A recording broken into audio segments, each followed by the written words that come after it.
안녕하세요. 이번 시간에는 이제 산과 영역에서 간호사 국가고시에 많이 나오는 내용들 위주로 이론을 조금 정리해 보도록 하겠습니다. 바로 시작하겠습니다. 자, 일단은 임신에 대한 징후가 크게 세 가지로 구분이 될 수 있습니다. 제일 먼저 이제 추정적 징후와 그리고 가정적 징후, 확정적 징후가 있는데요. 그러니까 말 그대로 확정적 징후는 정말로 100% 가능성이 접근한다고 보시면 되고, 가정적 징후는 한 70% 정도, 추정적 징후는 half and half라고 이해하시면 되겠습니다. 그럴 수도 있지만 아닐 수도 있는 거죠. 일단은 이런 것들이, 요 내용들이 국가고시에 종종 출제가 되었기 때문에 이 내용도 한번 짚고 넘어가면 좋을 것 같습니다. 일단은 추정적 징후부터 살펴볼게요.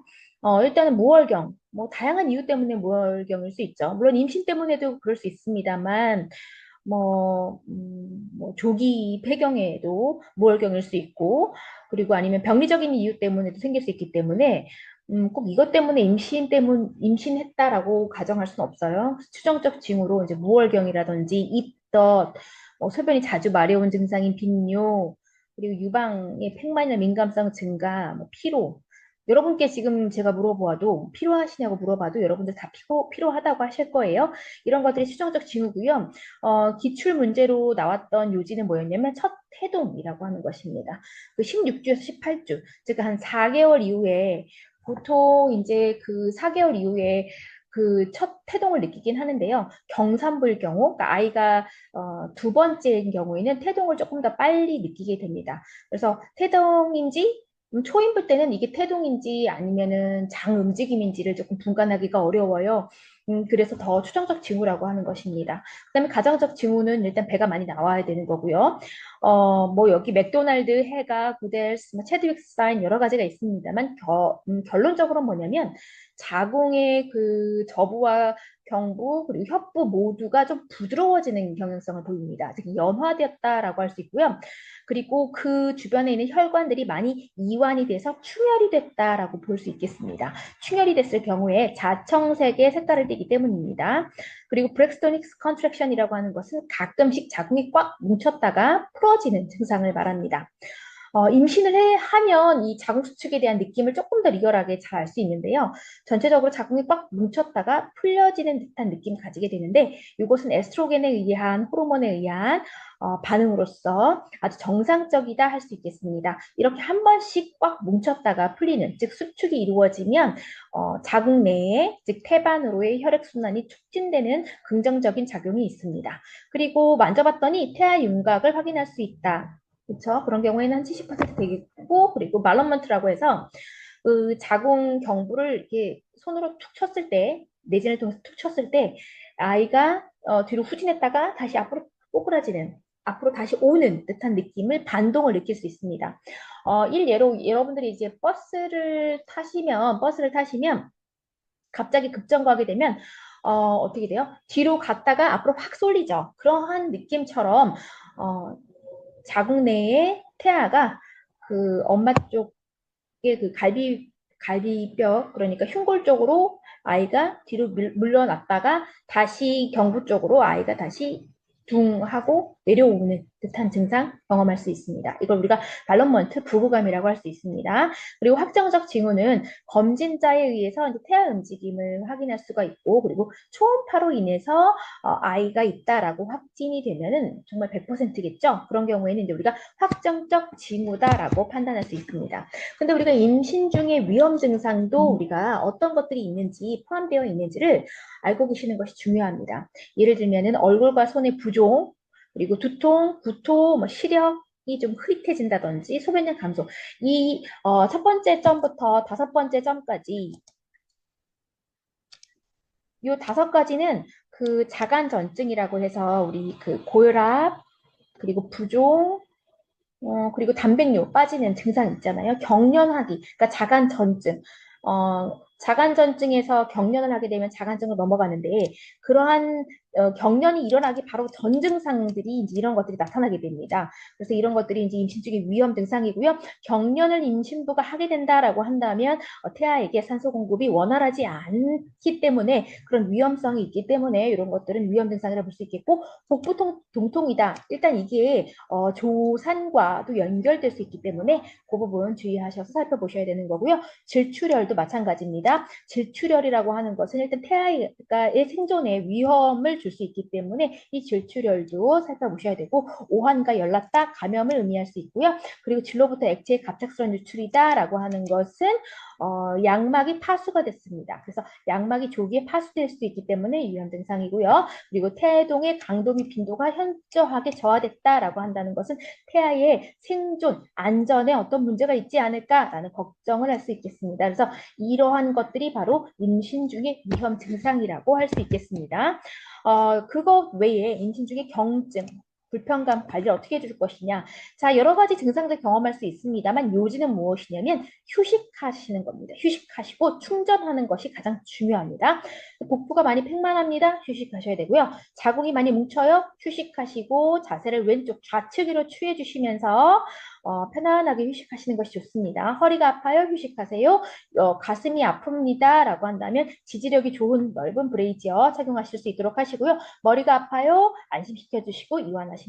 오심과 구토 관련돼서는 사실은 국시에 정말 여러 차례 나왔습니다만 이것은 염분이 없는 탄수화물, 즉 외국 같은 경우에는 이제 모닝크래커 먹도록 합니다. 그래서 이렇게 먹게 되면 오심과 구토, 속 울렁거리는 것이 쫙 내려가는데요. 실제로도 효과가 좋습니다. 현기증이 난다, 좀 시원한 환경 해주시고요. 그리고 탄력성이 좀 좋은 긴 양말을 신기도록 합니다. 가스마리는 속쓰림이 자주 옵니다. 왜냐하면 이제 자궁이 점점 커지면서 치고를 이렇게 치받으면서 위를 좀 누르기 때문에 가스말이 많이 나타날 수 있고요. 그리고 이런 시기에 사실은 위 내용물이 우리 식도로 자꾸 역류될 수 있습니다. 그래서 따뜻한 차와 껌 먹을 수 있도록 하시고요. 필요하시면 약물 복용하실 수 있습니다. 그리고 자궁이 크기 때문에 그 항문의 압력이 높아져서요. 치질 많이 발생할 수 있어요. 그래서 배변 습관을 좀 규칙적으로 하시는 게 좋고 식이요법 그리고 변 완화제, 변을 좀 묽게 하시면은 치질이 발생될 확률이 줄어들기 때문에 변 완화제 복용하시고요.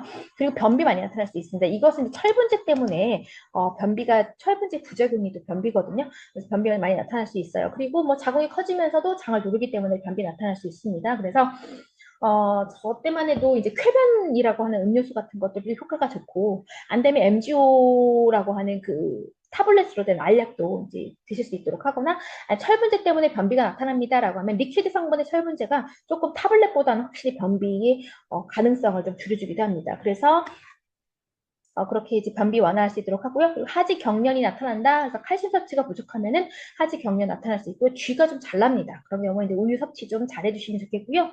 발목이 많이 부어요. 그래서 어떻게 보면은 막 제 다리가 제 발이 코끼리 다리 같아요. 이렇게 말씀하시는 분들도 있습니다. 그런 경우에도 좀 휴식을 좀 취하고 염분 섭취를 조금 적게 해주시는 것이 좋습니다. 그리고 빈뇨와 긴급뇨. 그러니까 소변이 자주 마렵거나 아니면은 뭐 좀 소변이 급하게 마렵거나 하는 경우도 나타날 수 있어요. 그런 경우에는 회음부의 근육 운동이라고 해서 우리 케겔스 엑서사이즈 하시면 좋고요. 안 되면 패드 좀 착용해 주시면서 편안하게 하시고 정맥류가 있어요 라고 하는 경우에는 탄력성이 좋은 지지용 양말을 착용하고 밤에는 풀어서 다리를 조금 레그 엘리베이션 해주시는 것이 도움이 됩니다. 그 다음에 이제 우리가 양수 지수라는 것이 나올 수 있습니다. 양수 지수는 이게 자궁이 이렇게 동그랗게 있는데요. 이렇게 자궁이 동그랗게 있는 상태에서 배꼽을 기준으로 해서 4등분을 하십니다. 배꼽을 기준으로 해서 4등분을 해요. 그래서 4등분해서 태아가 없는 물 수직의 길이, 그러니까 태아가 없는 부분에서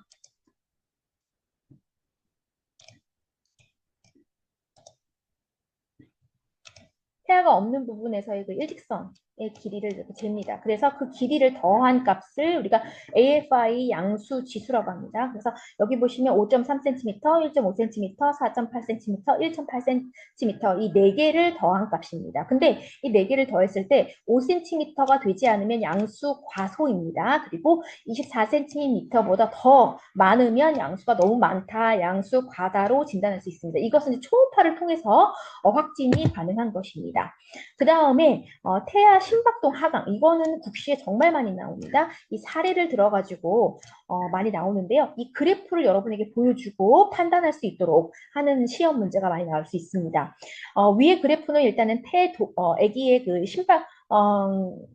심방수라고 볼 수 있습니다. 즉, 페탈하핏이라고 해서 페탈하핏 혹은 페탈락톤에서 FHT라고 하고 밑에는 유테러스 컨트랙션입니다. 자궁 수축입니다. 위에는 아기 심박동수, 밑에는 자궁 수축을 나타내는 그래프입니다. 보았을 때 그 아기 심박동수가 이렇게 조금 중간에 떨어지는 경향성 보여요. 베이스라인이 150이라고 추정한다면 120대까지 한 번씩 떨어집니다. 자, 이 떨어지는 것을 한번 선을 한번 그어볼게요.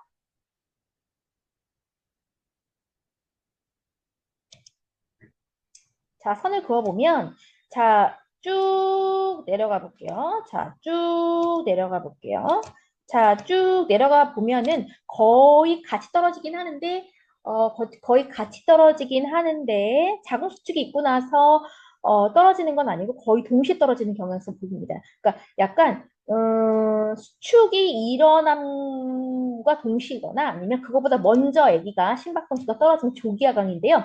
이건 뭐냐면 아이가 자궁에서 골반으로 진입을 해서 많이 내려와 있는 상태입니다. 그래서 그 자궁이 수축할 때마다 이 머리 두부가 이렇게 눌렸을 때 아기 심박동수가 한 번씩 떨어지는 겁니다. 그러니까 이것은 뭐라고 하냐면 좀 아기가 많이 내려왔을 때 골반 내로 많이 진입했을 때 자궁 수축이 일어난 동안 아두 압박을 받아가지고 뚝뚝 떨어지는 거 볼 수 있어요. 이런 경우에 조기하강이고 이때도 이제 심호흡 좀 잘해주시고 그리고 이제 그 우리가 인부에게 안심시켜 주시면 좋습니다. 아기가 이제 많이 진행을 해서 많이 내려와 있기 때문에 아기 심박동수가 한 번씩 떨어질 수 있습니다라고 하는 거고 이게 이제 막 그렇게 위급하거나 이머전시한 상황이거나 지금 바로 어떤 처치가 필요한 상황은 아닙니다. 조기 하강은 이제 그렇고요. 후기 하강이 조금 우리가 유념하시고 또 잘 보아야 되는 상태입니다.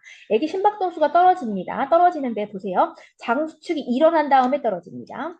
그리고 자궁 수축이 일어난 다음에 떨어집니다. 산이 그려진다는 것은 자궁 수축이 일어나고 있다는 거고요.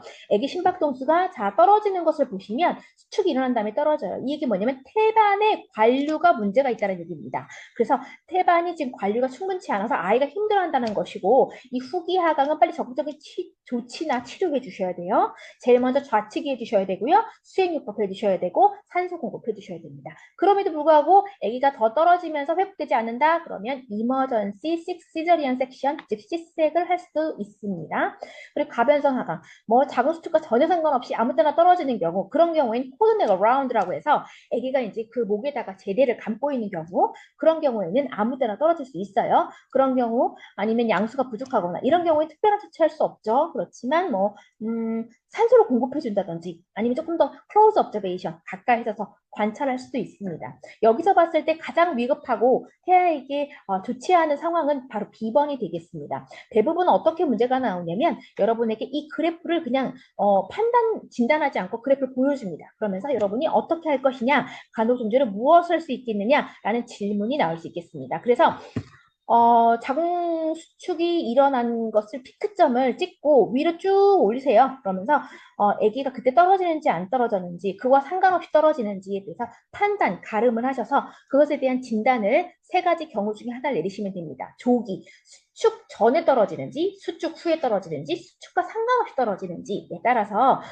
그런 진단명이 나오고 예를 들면 후기 하강 같은 경우에는 산소 주고 좌측이 하고 수액 줘야 된다는 것, 딥브레싱 해야 된다는 거, 그렇지 않고 계속 떨어지면은 시저리안 섹션 해야 된다는 거. 조기 하강은 지금 진행이 많이 되었기 때문에 심호흡 하시면서 진행을 좀 지켜보시면 좋겠다라는 거. 가변성 하강이라는 것은 아기가 목에다가 탯줄을 감고 있나 봅니다. 그러면서 조금 더 저희가 잘 관찰하겠습니다. 라고 이야기할 수 있는 것입니다. 기억해 두시기 바랍니다. 그리고 모성 사망의 주 원인은 크게 세 가지예요. 그래서 분만 후 출혈이라든지 상가적 색전증, 그 색전이 나타나서 그것이 나중에 폐혈관을 막아서 갑자기 심호흡하는 것이 어려워지고 호흡하는 것이 어려워지면서 갑자기 서든데스하는 경우 이런 것이 이제 대부분 상가적 색전증이 되겠습니다. 그 외에 이제 고혈압성 질환이라든지 감염 때문에 사망할 수 있습니다. 자, 그러면 임신 전기와 후기를 나눠서 출혈이 나타날 수가 있는데요. 자, 임신 전기 출혈 보겠습니다. 일단 유수암부터 보겠습니다. 자, 임신 정기는요, 임신 주수 20주, 그러니까 40주 중에 20주라고 하는 것은 4, 5, 20, 5개월 이하의 아이가 생존력이 없는 상태가 되는 경우, 이런 경우 우리가 아보션이라고 할 수 있겠습니다. 체중은 500g 이하가 된 상태에서 배출이 되는 거고요. 원인은 대부분 할 수가 없어요. 원인은 분명히 대부분이고요. 횟수가 거듭될수록 그 헤비츄얼 아버션이라고 해서 한 번 유산되면 두 번 유산되기 쉽고요. 두 번 유산되면 세 번, 네 번 계속 유산될 수가 있을 확률이 높아요. 자, 유산의 종류 보겠습니다. 크게 6가지로 나눌 수 있습니다. 자, 불가피와 절방 유산, 완전과 불완전 유산, 그리고 계류 유산, 습관성 유산 이렇게 크게 6가지 나눠질 수 있습니다. 일단 불가피 유산이라고 하는 것은 자궁 경관이 열려 있습니다. 자궁 경관이 일단 열려 있어서 유산이 많이 진행돼서 예방이 불가능해요. 이미 진행이 돼버렸다는 거죠. 경관이 열렸거든요. 그래서 경관이 열렸고 통증이 일단 있겠죠. 왜냐면 경관이 열려 있으면서 태아와 그 부속물이 배출이 되기 시작했기 때문에 불가피해요. 피할 수 없다는 얘기입니다. 그럼 절박유사는 곳이 있습니다. 트리튼드 아보션이라고 하는데요. 트리튼드 아보션이라고 하는데요. 이곳은 이제 가끔씩 우리가 이제 임신하신 분이 이렇게 말할 때가 있어요. 제가 유산기가 있대요. 그렇게 말씀하시는데 그런 경우는 대부분 절박유산입니다. 뭐냐면 경관이 일단 닫혀 있어요. 그리고 잘 쉬시고 잘 누워 계시면 임신이 지속 가능한 경우 이런 경우가 절박유산입니다. 그래서 물통성에 약간 그 팬티에 피가 똑똑똑 묻어나오는 점상출혈이라든지 피가 조금 묻어나온다든지 이런 경우에는 유산기가 있기 때문에 좀 쉬시면 됩니다. 이런 경우는 절박유산이고 임신이 유지가 가능한 시기가 되겠습니다. 자, 그리고 이제 완전 유산과 불완전 유산입니다. 이제 이미 유산이 진행이 됐어요. 그런데 완전 유산은 자, 모두 태아와 그 부속물이 모두 배출된 상태 이런 경우는 이제 깨끗하게 그냥 알아서 다 빠져나온 상태고요. 완전 유산입니다. 이런 경우는 그냥 매달진 자궁수축제 한 대만 딱 놔주시면은 됩니다. 하여튼 불완전 유산은 뭐냐면 태아는 나왔는데 뭐 태반이라든지 이런 것들이 좀 남아있다든지 이런 경우입니다. 불완전, 완전하지 않은 상태의 유산이죠. 이런 경우에는 계속 출혈이 있을 수 있고요. 이런 경우에는 DNC라고 해서 딜라테이션 앤 큐레이티즈. 지난번에 부인과 이료원 수업 시간에 거론했던 것입니다. 자궁경부를 열어주고 그리고 기구를 넣어가지고 그 부분을 긁어줘서 떼주는 것입니다. 그래서 불완전 유산의 경우에는 이렇게 처치가 필요하고요. 당연히 마취한 다음에 마취 조금 하고 좀 쉬실 수 있게 좀 주무시면서 그렇게 처치하시고 끝나고 나서 매달진하고 항생제도 같이 투약을 해야 됩니다. 그다음에 계류유산이면 일단은 태아가 사망을 했어요. 그런데 몇 주 이상 즉 2개월 이상 자궁 내에 그냥 머물렀던 겁니다. 그 전에 그 중간에 상과적 체크업을 받지 않으시고 진행되는 경우들도 많겠죠. 그래서 뱃속에 계속 머무르면은 그 여성분에게도 여성의 건강에도 좋지 않겠습니다. 왜냐하면 감염의 위험성이 더 커질 수 있기 때문이에요. 그리고 이제 습관성 유산이라고 하는 것은 3회 이상의 유산이 반복적으로 이루어지면 습관성 유산입니다. 이런 경우에는 원인이 무엇인지 파악하시는 것이 굉장히 중요합니다. 그래서 뭐 면역학적 검사도 할 수 있고요. 그리고 이제 자궁 내 어떤 환경에 대한 검사, 다양한 검사를 진행하게 됩니다. 유산 시기별 원인 보시겠습니다. 12주 이내 아주 얼리 타임 때 유산은요 대부분 태아의 유전적인 결함으로 인해서 발생됩니다. 그러니까 즉 그 얘기는 뭐냐면 인부의 잘못, 여성의 잘못 때문에 유산이 된다라고 판단할 수 없다는 거예요. 대부분 여성이 유산을 하게 되면 내가 너무 무리를 했나? 내가 너무 움직이지 말아야 되는데 너무 일을 열심히 했나? 스트레스 너무 많이 받았나? 하면서 죄책감을 느끼고 자책하는 경우들이 많은데 그렇지 않다라는 겁니다. 대부분 유전적인 결함 때문에 유산이 일어나기 때문에 이 부분을 설명해 주시는 게 좋겠고요. 그 뒤에 이제 12주 넘어가면은 4개월 넘어가서 5개월 사이에 3, 12, 그죠? 3개월에서 5개월 그 사이에는 자궁경관이 확 열려져 버리는 질환이 있습니다. 그래서 자궁경관 무력증 같은 증상 경험하게 되는데요. 자궁경관 무력증과 어떤 구조적인 문제 때문에 발생할 수 있어요. 그런 경우에도 이제 후기에 유산이 발생될 수 있고 이런 것들은 어떻게 보면은 좀 선제적으로 자궁경관을 묶어주면서 그런 시술을 받으면서도 어떤 조기에 처치를 하면서 예방할 수 있겠습니다. 자, 각각의 간호 중대 살펴보겠습니다. 자, 불가피합니다. 피할 수 없습니다. 임신 지속 안 돼요. 그래서 일단은 뭐 다 나오는 것도 확인하고 감염 예방해 주시는 것이 좋겠고요. 절방 유사는 유지를 할 수 있다라고 했고, 그래서 충분히 쉴 수 있도록 합니다. 그리고 완전히 다 나왔다라고 하면 매달진 자궁수축제를 엉덩이 주사하고요. 휴식하도록 합니다. 그리고 불완전 유산이다, 덜 나왔다라고 하는 경우에는 이제 출혈을 조절해 주시고요. 감염을 예방해 주셔야 됩니다. 그래서 DNC 소파수 해주시고요. 그리고 항생제 치료해 주셔야 됩니다. 계류 유산이 됐다, 자궁 내에서 사망한 지 좀 됐다라고 하는 경우에 임신 반응 검사, HCG 검사 당연히 받아야 되고요. DIC라고 하는 Disseminated Intravascular Coagulation이라고 하는 그 파종성 그 혈관 내 응고증이 있습니다. 갑자기 응고 효소가 막 액티베이션 되면서 막 산발적으로 응고됐다가 이것들을 다 써버리니까 갑자기 출혈로 바뀌어지는 것들이 있습니다. 이런 것들이 이제 계류 유산 때문에 발생할 수 있어요. 그 외에 이제 저섬유소 혈증에 의해서 출혈 경향성 많아지기 때문에 이러한 팩터들 검사해서 스크린하는 것이 중요합니다. 그리고 습관성 유산은 앞서 말씀드린 대로 원인이 무엇인지에 대해서 판단하는 것이 중요합니다. 앞서 말씀드린 대로 이제 임신 후기 때의 우리가 후기 유산, 그러니까 즉 4개월에서 5개월 때에 유산되는 경우는 대부분 구조적 문제라고 했는데 그때에 주로 나타나는 것이 경관 무력증입니다. 갑자기 경관이 딱 닫혀있지 않고 확 열려버려서 폐하와 그 수태산물을 이렇게 어, 붙잡지 못하고 그냥 배주시켜버리는 상태의 이게 경관 무력증인데 사실 굉장히 많습니다. 이런 경우에는 18주에서 32주 거의 많이 키웠는데 갑자기 통증이나 출혈 없이 태아와 부속물이 배출되는 상태를 증상으로 경험하게 됩니다. 그 원인을 보시면 좀 경관이 짧다라고 하는 건 여러분 정관이 이렇게 생겼습니다. 입술 꼭 더문 모습인데요. 요 길이가 자궁이 이렇게 위에 있고요.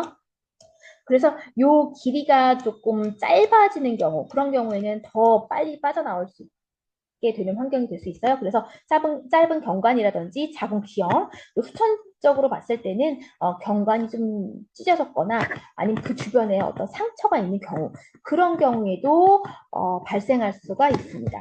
자, 중재 어떻게 하냐면 묶어주는 시술할 수 있습니다. 맥도날드 오피나 아니면 시로드카 오피, 아니면은 모디파이드 시로드카, 조금 변형된 자궁 경관을 묶어주는 시술이 있습니다. 어떻게 하냐면 여러분 경관 있잖아요. 이 부분을 실로 꽉 염해주는 겁니다. 이렇게 마름모꼴로 이렇게 딱 묶어주는 거 확인해 볼 수 있어요. 이런 경우 이제 묶어주면 되는 거고요. 만약에 자연분만 할 거면 자연분만 하기 한 2주 전에 이거 딱 풀어주면 되는 것이고요. 만약에 처자아인데 이 시술을 받았는데 제가 제왕절개한다. 그럼 묶어놓은 상태에서 배를 열어가지고 아이를 꺼내면 되고, 그리고 밑에는 풀어주지 않습니다. 왜냐하면 둘째를 이제 임신하면 둘째 임신하고 나서 그리고 출산하고 나서 풀어줘도 됩니다. 그래서 이렇게 겉에 표면을 이렇게 묶어주는 시술, 그리고 맥도날드 말고 시로드카 있었습니다. 어떤 의사가 개발했는지, 이 방법을 개발했는지 따라서 그 네이밍을 하는데요. 맥도날드 오피는 이게 경부 쪽에 조금 바깥에 익스터널 오스 쪽에서 좀 묶는다면은 슈로드카는 조금 더 안쪽 깊숙이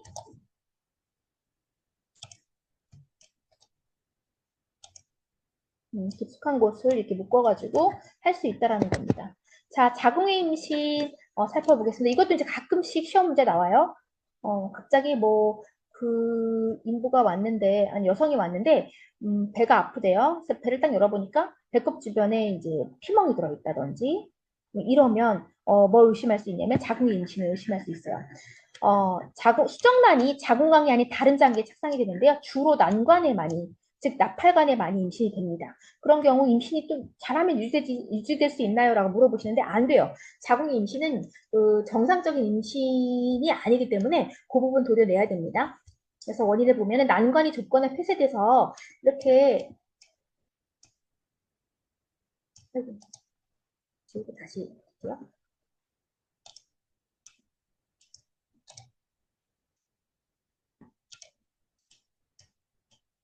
한쪽 나팔관이 이렇게 있고 여기 이제 난소가 있단 말이에요. 그러면 이제 가까이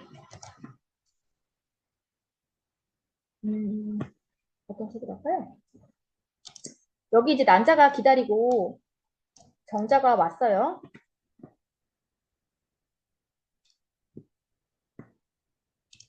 정자가 이렇게 왔어요. 이렇게 둘이 이제 수정란이 됐는데 여길 지나가야 된단 말이죠. 자궁강내로 가려면 이제 이렇게 지나가야 되는데 여기 길이가 너무 좁아가지고 이 수정란이 통과를 못하는 거예요. 그러면 정자는 통과했으니까 그냥 여기 착상해 버리는 거죠. 난관이 조건에 폐쇄되어 있을 경우에 그래서 보시면은 골반염증성 질병으로 인해서 여기에 이제 약간 그 고름 같은 것들에 의해서 이게 딱 막혀버리거나 좁아져 있는 경우 그리고 아니면 난관에 선천적인 이상이 있는 경우, 그리고 난관 1차, 그리고 선형기 감염 이런 것들에 의해서 난관이 좀 좁아지거나 폐쇄되는 경우에는 이 수정란이 움직이지 못해서 아예 착상을 그냥 난관에 할 수 있다는 거고요. 아니면 난관 점막에 수정란에 대한 수용력이 증가. 그러니까 안 보내주는 거죠. 못 가 하고 꼭 붙잡는 경우. 이런 난관에서 이 수정란을 못 가 하고 확 붙잡는 경우에도 생길 수 있고요. 그리고 자궁내막증 기억나실까요? 그 월경혈의 역류로 인해서 자궁내막 세포가 복막이라든지 다른 곳으로 이제 막 착상을 한다고 했어요. 그런 경우에도 이 난관에 만약에 이렇게 자궁내막 세포가 착상을 해서 증식해버리면 그 공간이 좁아져요. 그래서 자궁내막증인 경우에도 자궁 임신 유발할 수 있고요. 인공유산 과거력은 뭐냐면 자궁내막을 계속 인공유산은 긁어내는 거예요. 그 유사 임신을 원하지 않기 때문에 인위적으로 큐리티지 긁어내거나 베큐um 계속 뽑아냈기 때문에 내벽에 굉장히 손상이 많이 됐다는 얘기죠. 자궁 내벽이 손상이 많이 됐기 때문에 이 수정란이 이 내벽에 자궁각 내에 착상하기가 어려워서 다른 곳에 착상을 하게 됩니다. 폭신폭신해야지 얘네들이 딱 붙어 있을 수 있겠는데 왜냐면 계속 긁어냈기 때문에 손상을 많이 가했기 때문에 착상하기가 어렵다는 거죠. 그래서 자궁 경관 쪽이라든지 전혀 다른 부분에 착상이 될 수 있습니다. 그것도 자궁의 임신의 원인이 될 수 있어요. 그거 외에 이제 IUD 자궁의 그 장치, 피임을 위한 장치를 삽입한 다음에도 수정란이 여기에 착상하기가 어렵죠. 왜냐하면 이렇게 IUD가 딱 위치하고 있기 때문이죠. 그런 경우에도 자궁의 임신의 확률이 높습니다. 그래서 보시면은 이제 이렇게 난관이 되게 좁아져 있어요. 내막증 때문에도 좁아질 수 있고요. 염증 때문에도 좁아질 수 있고요. 골반 염증성 질환 때문에 이렇게 어디전이라고 해서 꽉 막혀 있는 경우도 생길 수 있고요. 그래서 얘네들이 이제 어디에 주로 많이 되냐면 뭐 난소, 복부, 팽대부, 폐부, 간질부, 경관 되게 다양한 곳에 자궁의 임신이 될 수 있습니다. 증상을 보시면 갑자기 칼로 찌르는 듯한 통증을 경험해요. 너무 아프다 그래요. 질출이 있을 수 있고요. 다 있는 건 아닙니다. 그래서 자궁은 임신 8주 크기인데 거의 변화가 없어요. 8주라고 하면은 거의 배가 나왔다고 볼 수도 없는 상태가 되는데 복강내 출혈이 있는 경우, 자 난관이 아예 이제 얘가 수정란이 커지면서 난관이 탁 커지면 복강내 출혈이 있죠. 그럼 콜레스 징후가 있습니다. 앞서 말씀드린 대로 배꼽 주변이 푸르딩딩하게 변화하는 것이 바로 콜레스 징후입니다. 요거는 기억해 놓으시겠습니다. 콜렌스 징후 있고요. 그리고 출혈이 심하면 저혈량성 쇼크 증상을 경험하게 됩니다. 그래서 저혈압, 혈압이 떨어지고 맥박이 빨리 뛴다 그러면 어딘가 지금 출혈이 많이 되고 있구나라는 것을 명시할 수 있습니다. 요거는 여러분 저혈량성 쇼크는 성인간호학 시간에도 배우셨겠지만 혈압이 떨어지고 맥박이 뛴다 그럼 무조건 대부분 쇼크 상태, 즉 어떤 곳에 어떤 특정 부위에 출혈이 일어나고 있다는 것을 가늠하실 수 있어야 돼요. 그래서 히스토리 테이킹 마지막 생이 언제 있는지 꼭 물어봐야 됩니다. 이제 왜냐면 개인이 스스로가 임신인지 아닌지 모르는 경우도 되게 많기 때문에 그런 것도 판단하셔야 되고 청파 보셔야 되고요. 골반 검사하시고 맥낭청자라고 하는데 이건 제가 뒤에 슬라이드에서 보여드릴게요.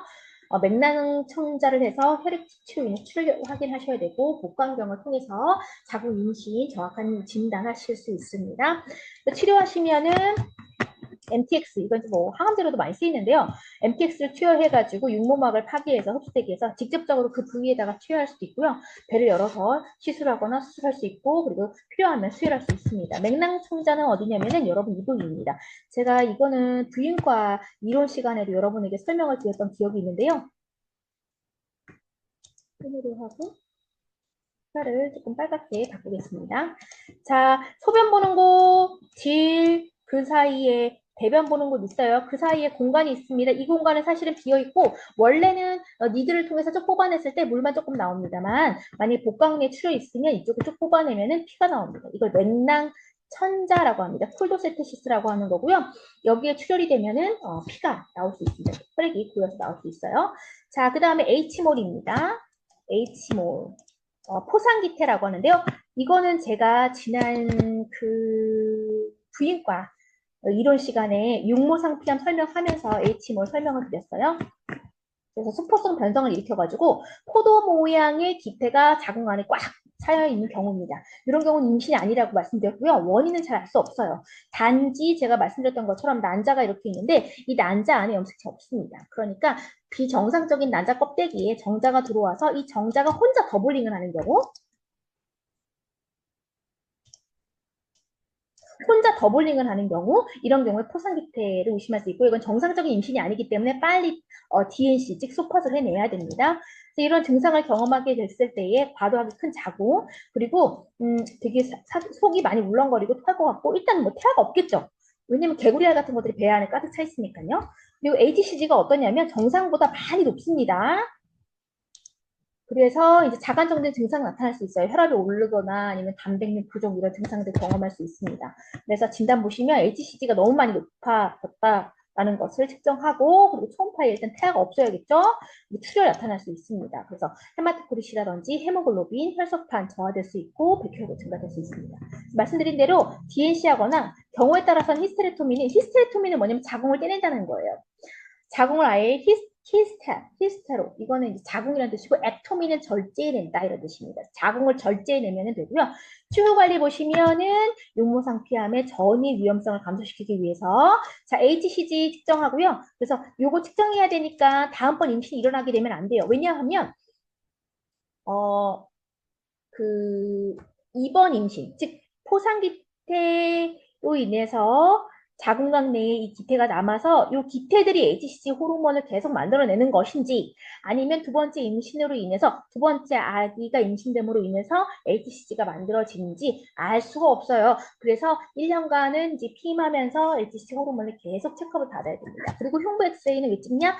자, 폐에 그 전이가 많이 이루어지기 때문에 흉부 엑스레이 찍습니다. 그래서 80% 기태 제거후는 80%는 이제 대부분 자연 치유되는데, 잘못 좀 안 좋은 케이스는 침륜성 기태, 육모상피암으로 진행할 수 있고요. 합병증 보시면 황체 낭종 생길 수 있고, 난소에 황체가 있는데 거기에 이제 물이 찬다든지, 그리고 폐에 이제 색전증 생길 수 있고요.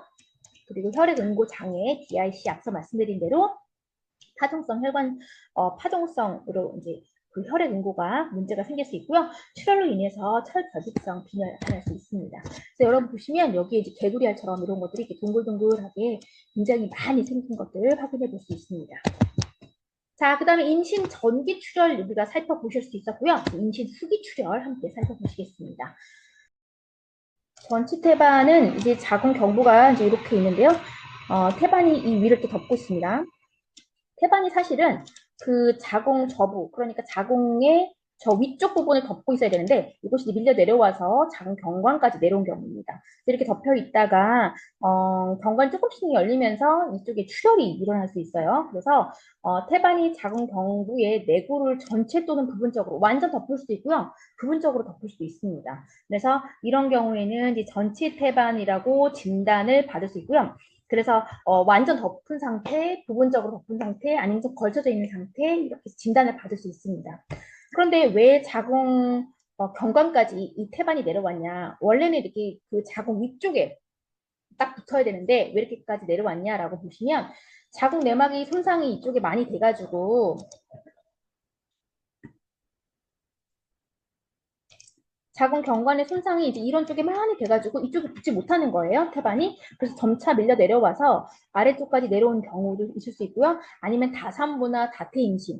그러니까 이렇게 조금 한번 붙었다 떨어진 데 말고 새로운 부분에서 이렇게 태반이 딱 붙어가지고 자궁하고 이렇게 밀착력 있게 붙어서 그쪽에 이제 순환을 시키는 것이 중요하기 때문에 다산부인 경우에도 처음 붙었던 자리 말고 그 옆에 부분, 다른 부분으로 이렇게 태반이 붙게 됩니다.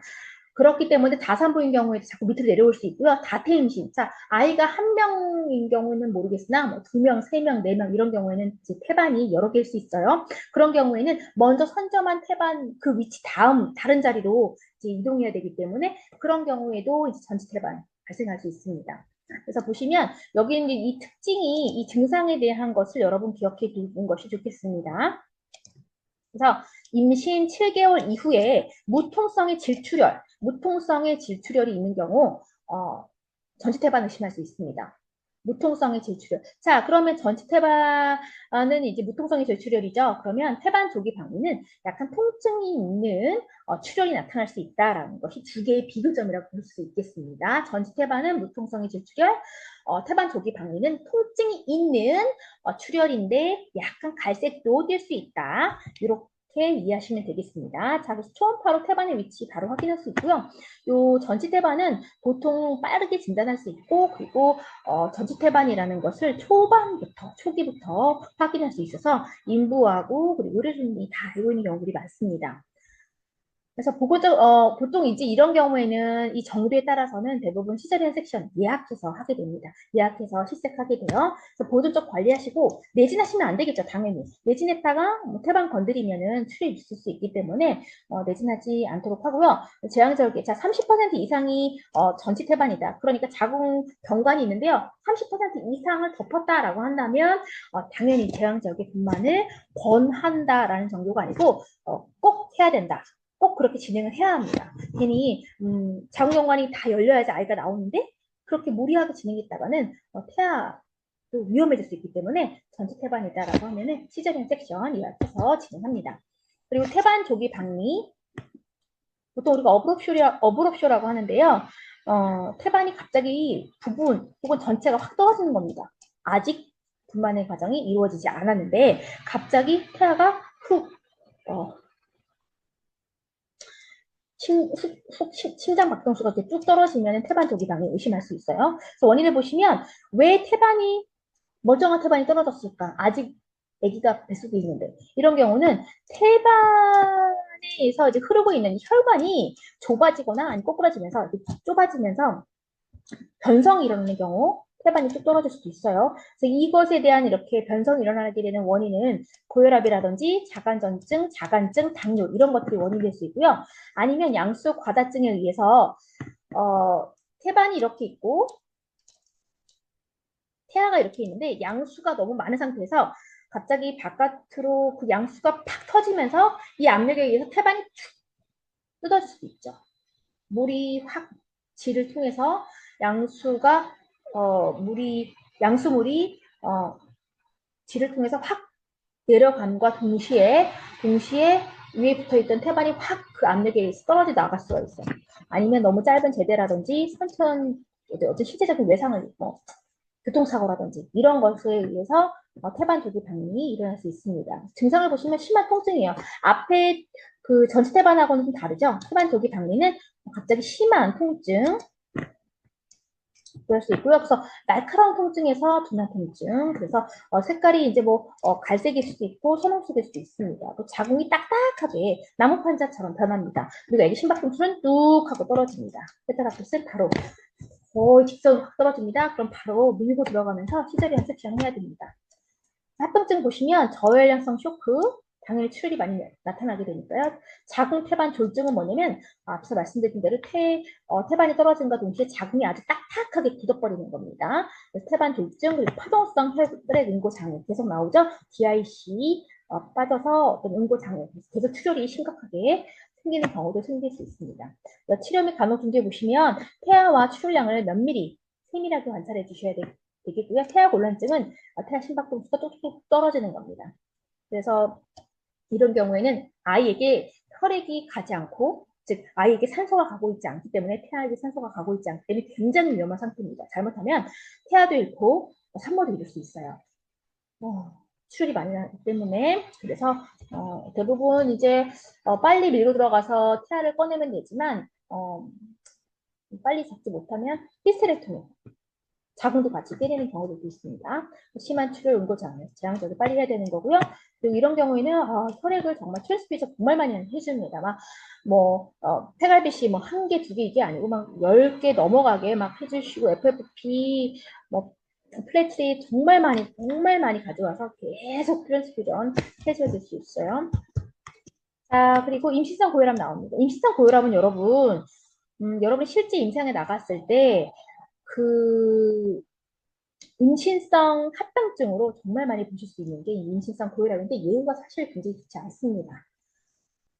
임신 중에 고혈압과 단백질 부족 나타날 수 있습니다. 이것이 세 가지 증상이 컴바인 되면은 대부분 이제 우리가 자간전증이라고 하는 거고요. 여기에 경련이 같이 더해진다라고 하면은 경련이 같이 더해진다라고 한다면 자간증으로 넘어가게 되는 겁니다.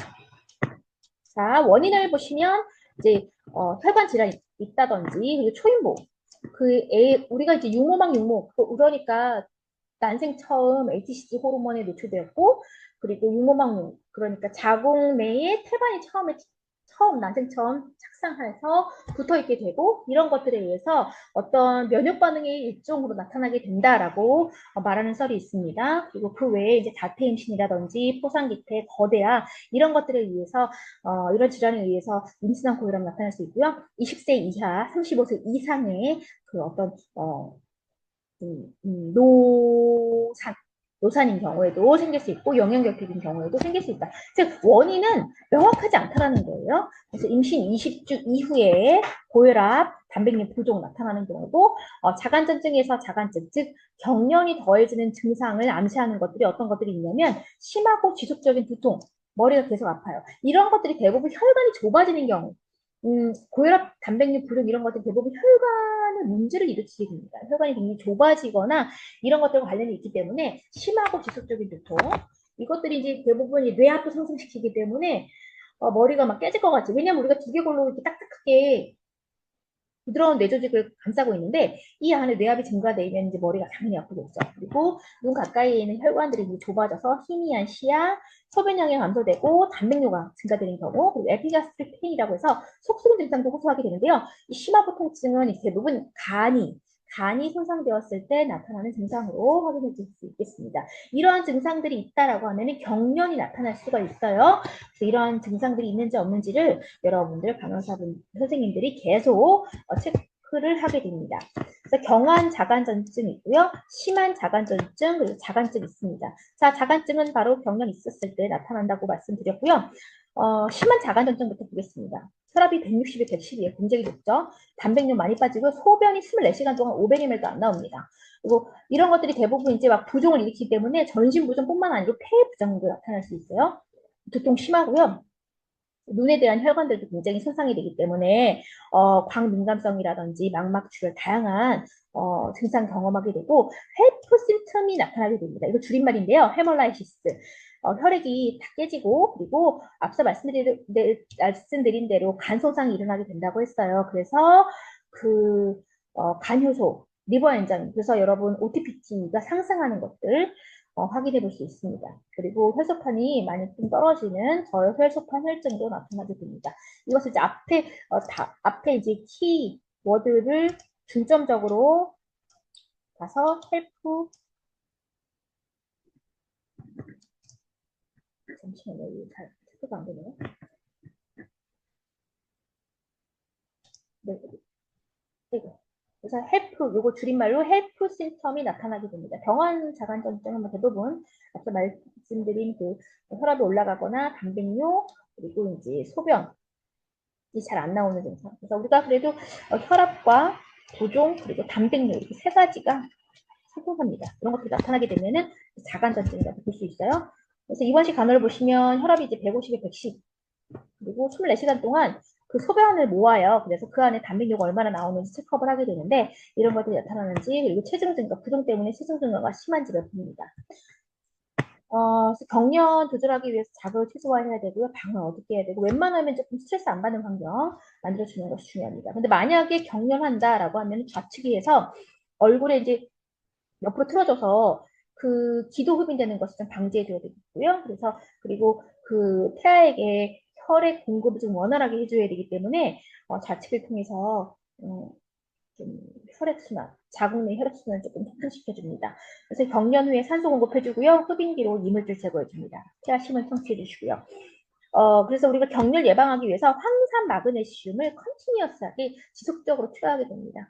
왜냐면 경련이 조금 완화가 되기도 하고 그리고 자궁 수축도 혹여라도 생길 수 않게끔 좀 완화시켜주는 작용, 혈압도 조금 조절해주는 작용 할 수 있습니다.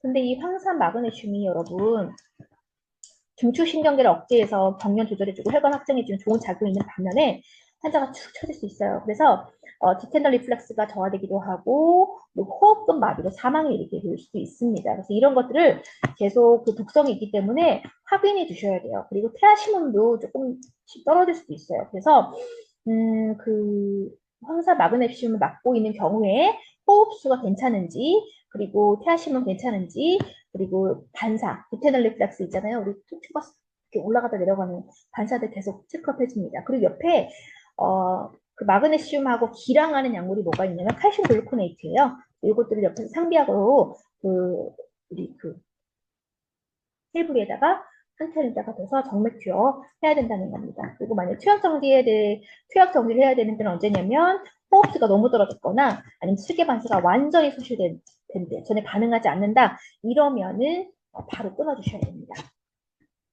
그리고 혈압이 너무 조절이 안 된다 그러면은 우리가 이제 그 혈압 하강제를 투약할 수 있습니다. 그런데 우리가 이뇨제는 투약하지 않아요. 이뇨제는 그 인부에게는 조금 톡식하기 때문에 이뇨제, 라식스 이런 것들은 투약하지 않고 진정제 투약할 수 있다는 데 사실 저는 임상에서 진정제 투약하는 건 한 번도 못 봤고요. 그다음에 메덜진은 투약하지 않습니다. 메덜진은 이제 아기 낳고 나서 자궁 수축제인데요. 이것이 바로 그 혈압을 상승시킬 수가 있어요. 대부분 혈압이 높은 임신성 고혈압이라든지 자간전증 인부가 출산하게 되면 자궁수축제에 투약을 하지 않고 옥시토신을 수액에다가 믹스업 해가지고 쭉 틀어줍니다. 분만은 이제 일단은 발작이 조절된 후에 유도분만이라든지 제한제를 통해서 분만할 수 있습니다.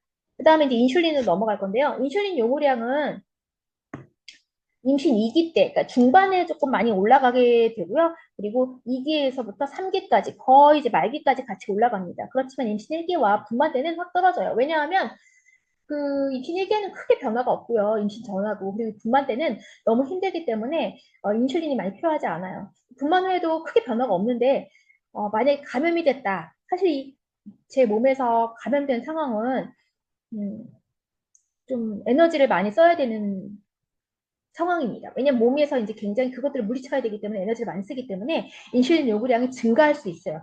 감염됐을 경우. 그래서 임신 2기하고 정상적으로는 임신 2기 중반하고 후반에만 인슐린 요구량이 현저하게 증가한다라고 정상적으로 증가한다라고 이해하시면 되겠습니다. 자, 당뇨병이 이제 임신에 미치는 영향을 보실 건데요. 보통 우리가 이제 임신 24주 지나가지고 그 임신성 당뇨 검사를 합니다. 그래서 글루 오렌지를 이렇게 마셔가지고 혈중에 이 당을 얼마만큼 빨리 소진하는지 검사를 해서 임신성 당뇨를 진단하게 되는데요. 임신성 당뇨를 진단받게 되면은 인보는 일단은 감염의 리스크가 굉장히 높습니다. 왜냐면 일단은 제 뭐 어른들 하는 얘기 흔하게 옛날부터 고전적으로 내려오는 얘기는 뭐냐면 있잖아 그 당뇨면은 이제 혈액이 굉장히 달기 때문에 어떤 균이 증식하기 굉장히 쉬운 환경이 돼라고 합니다. 왜냐면 이제 어차피 균 자체도 이 당을 가지고 에너지원을 쓰기 때문에 조금 더 감염될 확률이 높죠. 그래서 우리가 당뇨병이신 분들 그 말초에 감염되는 그런 증상들 조심해야 된다고 하는 것처럼 인부도 마찬가지입니다. 그리고 혈액이 조금 끄덕끄덕하기 때문에 고혈압 발생할 확률이 굉장히 높고요. 그리고 양수 과다증. 왜냐하면 양수 과다증도 많이 생깁니다. 여러분 이거 아세요? 아니 당뇨 있으신 분들이 소변을 좀 많이 봐요. 다뇨 증상이 일어나게 되는데 그 태아 같은 경우에는 태아는 소변을 봅니다. 자궁 안에 소변을 봐가지고 양수를 일정량 유지를 해요. 근데 그 인부와 마찬가지로 태아도 당뇨라고 가정한다면 태아가 소변을 많이 보겠죠. 그럼 양수가 많이 늘게 되겠습니다. 그러면 양수 과다증 그리고 케톤산증은 이제 충분히 이러한 이제 인부가 탄수화물을 이제 분해해가지고 에너지원으로 제대로 쓰지 못하는 상황이 자꾸 이제 발생되다 보니까 지방 분해라든지 단백질을 분해해가지고 부산물로 이런 케톤 같은 것들이 이제 많이 나타날 수 있기 때문에 케톤산증 소변을 통해서 확인할 수 있고요. 그리고 아이가 자꾸 커져요. 그래서 거대화로 인한 난산 유발할 수 있고 그리고 아이가 너무 커다래져 버리니까는 산후출혈의 발생 위험도 굉장히 크게 됩니다. 그리고 케톤산증에 걸리게 되면은 태아 사망률도 증가할 수 있어요. 사실 좋지 않다는 거죠. 거대화가 되니까 일단은 네 왜냐면 당을 많이 받으니까 아이가 많이 클 수밖에 없겠고요. 그런 다음에 아이가 태어난 다음에 갑자기 이제 아이는 엄마로부터 당도 많이 받고 그래서 인슐린을 이제 다른 보통의 아이들보다 많이 만들어냈는데 갑자기 뱃속 바깥으로 이제 나오다 보니까 인슐린은 많이 분비가 되어 있는데 이제 당이 충분히 나에게 오지 않는 거죠. 왜냐면 이제 못 밖으로 나갔으니까. 그런 경우에는 갑자기 훅 저혈당증에 빠질 수도 있어요. 그리고 고인슐린 혈증이 고혈당에 의해서 폐하 고혈당에 의해서 고인슐린 혈증이 또 유발될 수 있습니다. 그리고 저칼슘 혈증이 나타날 수도 있어요. 그래서 테탄이 약간 조그만 자극에도 굉장히 흥분하거나 막 경련할 수 있는 그런 증상을 유발할 수 있고요. 그리고 호흡 곤란증. 인슐린의 농도가 혈중에 높으면요, 계면활성제 합성이 지연되기 때문에 계면활성제는 페퍼가 쪼글쪼글한 것이 장력에 의해서 쫙 펴질 수 있도록 그래서 O2 CO2 교환이 잘 될 수 있도록 해주는 건데 계면활성제가 이 계면활성제 합성이 지연이 되면은 당연히 호흡곤란증 유발될 수 있고요. 간이라든지 다양하게 이런 것들이 이제 좀 미성숙해지면서 고빌리루빈 혈증이라든지 선천성 기형 그리고 양수 과다증 다양한 부작용들 발견될 수 있습니다. 그래서 영양 요구량은 당뇨를 가진 인구라고 해서 더 많이 먹을 필요도 없고요. 칼로리는 비슷하게 유지하시고 그리고 혈당 지수가 너무 높은 음식이라든지 갑자기 혈당 높여지는 음식들 과기 섭취 안 해야 되겠죠. 뭐 도너츠라든지 뭐 과자 이런 것들 너무 많이 섭취하지 않도록 또 근데 그렇게 또 많이 땡기기도 합니다만 먹지 않도록 해주고 그리고 혈당치를 잘 측정해 주시고요. 소변 검사해줘야 되겠죠. 그래서 그 소변에서 당이 얼마나 많이 빠지는지도 자꾸 체크업을 해주셔야 됩니다.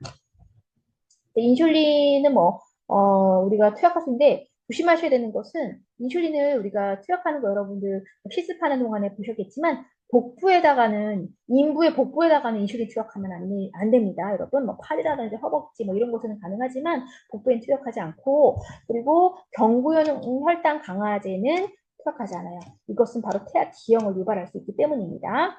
그리고 운동은 규칙적으로 해주셔야 되겠고요. 그리고 고혈압성 합병증 있으면 일단은 운동도 너무 무리하지 않게 하고 분만 후에는 이제 경구 피임제 같은 것들은 당뇨병을 더 악화시킬 수 있습니다. 그리고 혈관에 또 그 경구 피임 약 자체가 혈관의 탄력성에 조금 영향을 줄 수 있기 때문에 이런 것들이 당뇨하고도 연관성이 있어요. 그래서 이런 것들이라든지 해서 경구 피임제 조심하셔야 되는 거고요.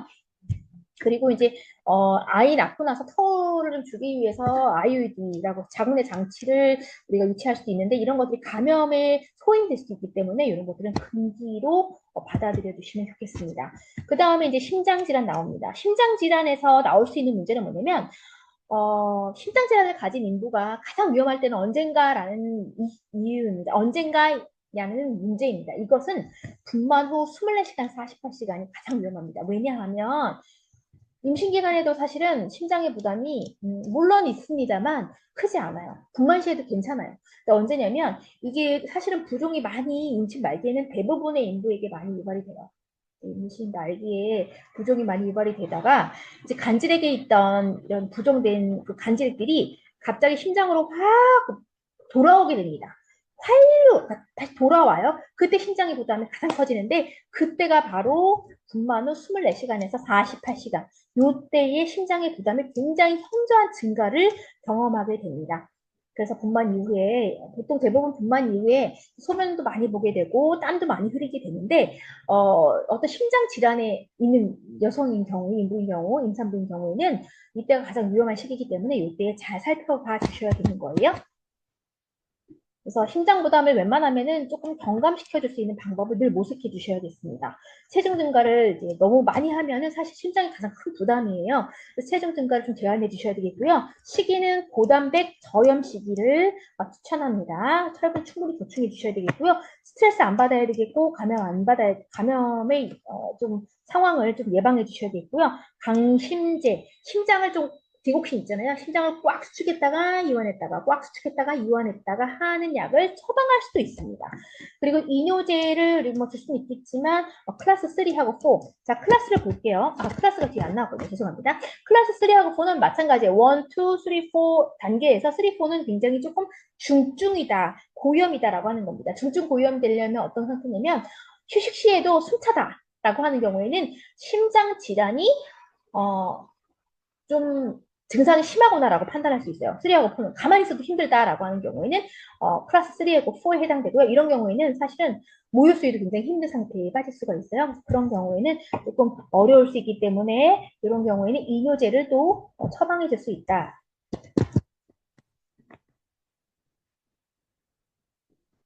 자, 그 다음에 다태 임신 볼 수 있습니다. 멀티플 프레그넌시 볼 수 있어요. 둘 이상의 태아를 임신하는 경우 이제 멀티플 프레그넌시예요. 그래서 이란성과 여아가 많습니다. 이란성과 여아가 많아요. 그래서 대부분 보시면 그 접합자가 이제 하나가 이렇게 됩니다. 접합자 처음에 난자하고 정자가 이렇게 수정해서 접합자를 이루게 되겠고요.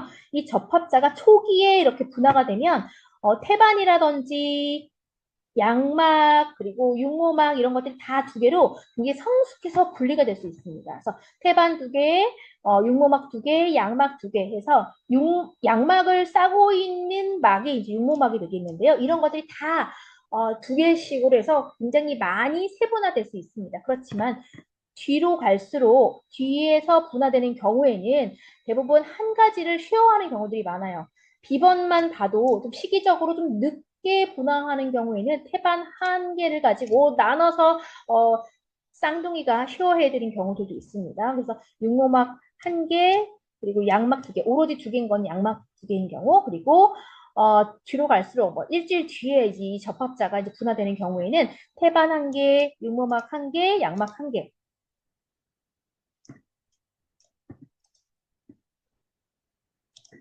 태반 한 개, 육모막 한 개, 양막 한 개, 이런 것들, 모든 걸 이제 하나로 다 시험하는 경우, 그래서 이런 경우에는 너무 늦게 이제 접합자가 만들어지고 나서 이 두 개로 분리되는 경우가 너무 늦게 되는 경우에는 제대가 꼬일 수 있습니다.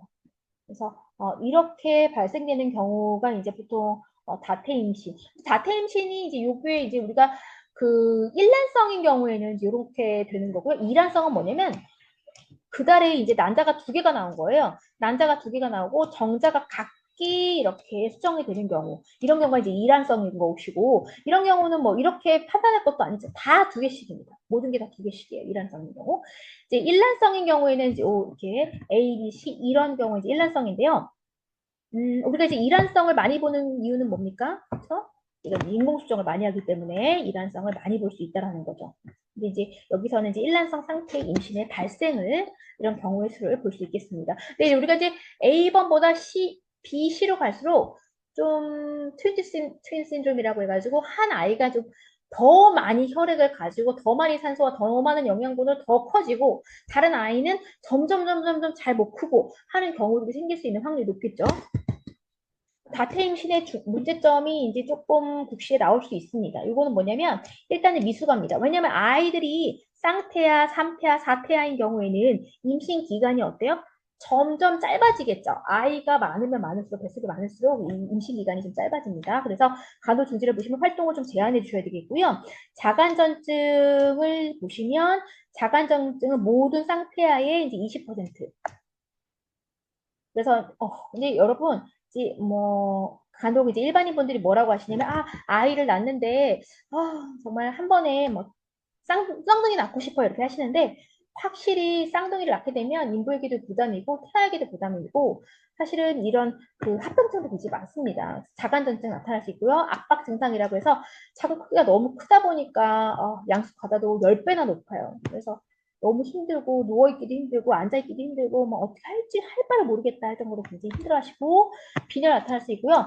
태반 말씀드렸죠. 원래 태반이 위에 하나 딱 붙어야 되는데 태반이 여러 개가 생기면서 이 태반이 밑으로 쭉 또 내려올 수도 있다는 겁니다. 그리고 산후출혈 발생할 수 있죠. 왜냐하면 자궁이 너무 커져 있기 때문에 나중에 수축되기가 좀 어려울 수 있고요. 정신사회적 문제. 왜냐면 이제 쌍둥이를 낳게 되면은 이런 경제적인 부담이라든지 어떤 심리적인 부담이 굉장히 커질 수 있어요. 이런 부담도 커질 수 있죠. 물론 행복도 몇 배, 몇 배, 뭐, 몇천 배죠. 없지만 이런 문제들도 있습니다. 그래서 임신 중기부터는 적어도 2주에 한 번씩 산정 관리 받아야 되겠고요. 그리고 식이나 체중 조절도 정상 인구보다 50% 정도 더 증가해서 해야 되고 특히나 이제 배가 많이 부르기 때문에 배도 많이 트고 그리고 배도 많이 불편하고 할 수 있어서 그런 부분에 좀 지지되는 것들. 그래서 옷이라든지 아니면 어떤 이제 좀 침대에서도 이렇게 좀 배쿠션 같은 것들 좀 잘 활용해서 좀 임신 기간을 조금 편안하게 지낼 수 있도록 도와주는 것이 필요합니다. 끝났나요? 자, 그 다음에 이제 제대 탈출이라는 것을 경험할 수 있습니다. 제대 탈출은 언제 일어나게 되는 거냐? 아직 아기가 뱃속에 있는데요. 이 제대가 선진부 앞쪽으로 밀려 내려오는 경우가 있습니다. 그러니까 아직 아이가 두부가 이 경관에 진입하기도 전에 탯줄이 쏙 하고 바깥으로 나온 거예요. 왜 그러냐라고 한다면 제대가 너무 긴 경우 그리고 만약에 머리가 선진부가 아니고 엉덩이나 다리 뭐 이런 경우에는 공간이 많을 거 아닙니까? 엉덩이나 다리면 이 경관에 그 공간이 많기 때문에 탈출할 확률이 더 높다라는 거고요. 조기파수라든지 양수가 많아가지고 확 양수가 터지면서 제대가 확 탈출할 수 있고요. 전지 태반이면은 경관 근처에 태반이 있기 때문에 당연히 그 근처에 탯줄이 있겠죠. 그래서 탯줄이 더 잘 탈출할 수 있습니다. 이 전지 태반의 이 경우는요. 경관을 이렇게 완전히 덮는다라고 볼 수는 없겠고 이런 경우에는 이제 태반이 이 근처에 살짝 덮었다고 볼 수 있겠죠.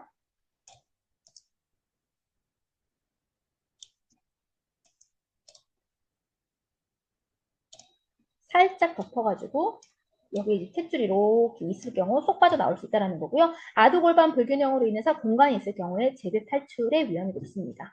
그래서 태아 심음을 사정해줘야겠죠. 그러니까 어떻게 알냐면 뇌질렸는데 갑자기 물컹한 게 만져진다 그러면 제대인가? 그 느낌이 있습니다. 그럼 빨리 아기 심박동수 사정해서 아기 괜찮은지 확인하시고요.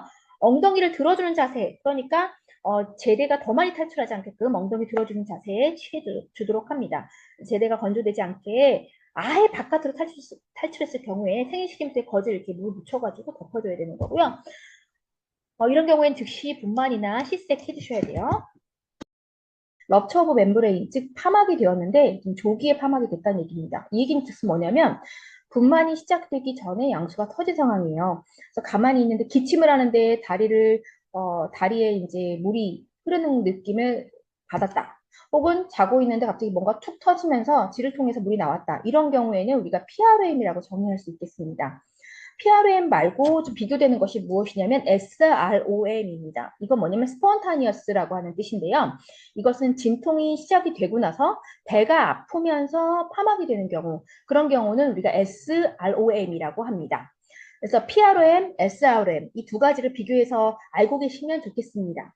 조기 파막에서 조금 위험한 것은 무엇이냐면 일단은 분만이 시작되기 전에 양수가 터졌기 때문에 양수가 터졌다고 하는 것은 무엇입니까? 일단 양막이 터졌다. 태아와 그리고 외부 공기와 어떤 소통이 되고 있다라는 얘기고요. 이런 경우에는 감염이 될 수 있는 확률이 높습니다. 그래서 양수가 터지고 나서 24시간 이내에 아이를 낳는 것이 굉장히 중요합니다. 그래서 우리가 그 양막이 터진 그 시간을 잘 기록을 해 놓으셔야 돼요. 널싱 리코드에. 그리고 널싱 리코드에 기록을 하면서 동시에 양수의 양상도 함께 기록해 놓으셔야겠습니다. 왜냐하면 양수가 터지면서 태변도 같이 나오는 경우들이 있어요. 그런 경우에는 태아가 위험해질 수도 있고 아이가 힘들어서 변을 자궁 내에서 보는 경우들이 있기 때문에 그런 경우에도 이제 잘 기록을 해 놓으셔야 되겠습니다. 그래서 시간을 잘 기록해 놓으시고 그리고 일정 시간이 지나면 24시간 이내에 분만이 꼭 이루어져야 되는데 그렇지 않은 경우에는 항생제를 예방적으로 인부에게 투약할 수도 있습니다. 파마코 24시간 이내에 80에서 90%가 분만을 이루게 되고요. 그리고 이제 원인을 보시면은 일단은 다양하지만 정확하게 어떤 원인인지 모르겠다는 겁니다. 뭐 경관의 무력증이라든지 선진부의 진입 지연 다양한 이유가 있는데 요거는 사실은 크게 의미 있게 보지 않으셔도 될 것 같아요. 일단은 양수가 빨리 터졌다. 그렇지만 이게 대부분 이제 38주 이후에 일어나는 과정입니다. 38주 이후에 PROM과 그리고 SROM이 일어나게 됩니다. 그래서 24시간 이내에 유도분만, 즉 플루이드에다가 옥시토신을 믹스업을 해가지고 인부에게 투약을 하면서 유도분만을 진행해서 양막이 파수가 된 후 24시간 이내에 분만이 이루어지도록 합니다. 자, 그리고 우리가 PROM 얘기했고요. SROM 얘기했어요. 그런데 PPROM이라는 게 있습니다. 자, 프리마처 럽처브 멤브레인이 있는데 거기에 프리텀이라고 하는 단어가 나왔어요.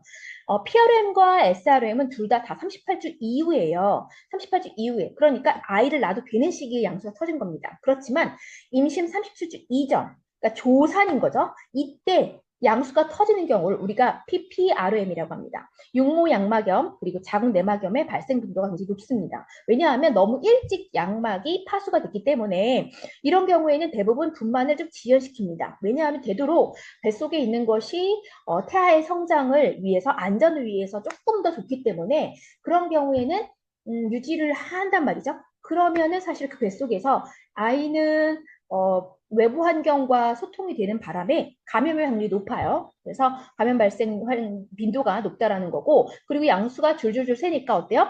재대 압박 가능성도 높습니다.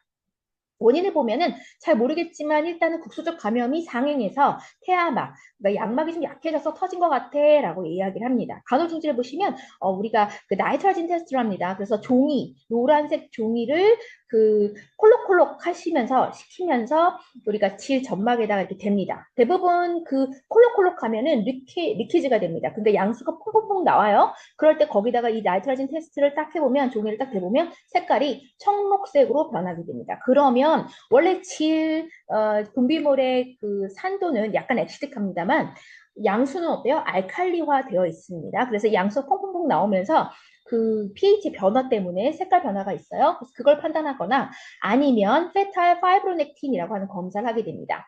이 페탈 파이브로넥틴이 무엇인지 설명을 드려보겠습니다. 일단 자궁이 이렇게 있어요. 그리고 이 안에 이제 양막이 이렇게 있겠죠. 근데 만약에 이 태아가 이 안에 이렇게 있는데요.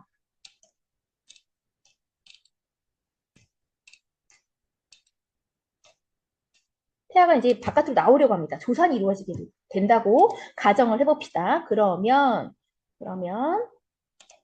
양막과 자궁을 제가 지우개를 잠깐 지워볼게요.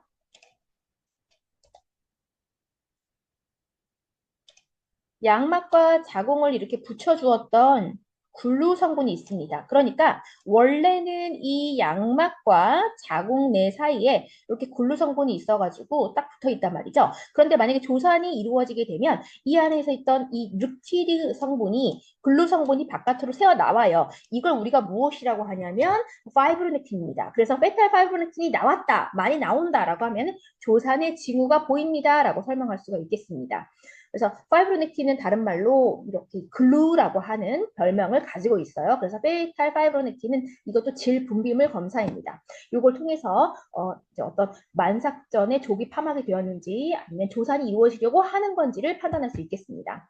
그래서 이때 기간에 이제 우리가 어떻게 해야 되냐면 폐성 속도를 확인해야 되죠. 그래서 암니오센테시스, 즉 양수 천자를 통해서 LS 레시오 2대1 비율을 확인합니다. 2대1 비율이라고 하면은 우리가 surface, 그러니까 페포의 장력이 빵빵하게 유지가 되었다라고 판단할 수 있어요. 빵빵하게 유지가 되어서 O2, CO2 교환이 잘 이루어지고 있는 상태다라고 해서 분만이 이루어져도 태아의 폐성숙이 충분히 이루어졌기 때문에 호흡하는 데 문제가 없다라고 판단할 수 있습니다. 그래서 암니오센테시스를 통해서 LS 레시오 측정하고요.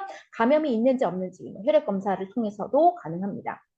그리고 태아의 기형 등에 따라서 분만을 할지 아니면 조금 더 끌지를 결정합니다. 감염 예방을 위해서 보통 트리플란트를 씁니다. 그래서 항상 세 가지를 섞어가지고 시약을 하고요. 그리고 폐성숙을 위해서 앞서 말씀드린 대로 페포를 빵빵하게 유지를 해줘야 되기 때문에 그때는 콜티코스테로이드, 즉 스테로이드 이 덱사메타손 같은 스테로이드 제제를 IM을 합니다. 인부에게 IM을 해요. 엉덩이 주사를 하는데 총 4번을 합니다. 원앰플을 총 4번 12시간 간격으로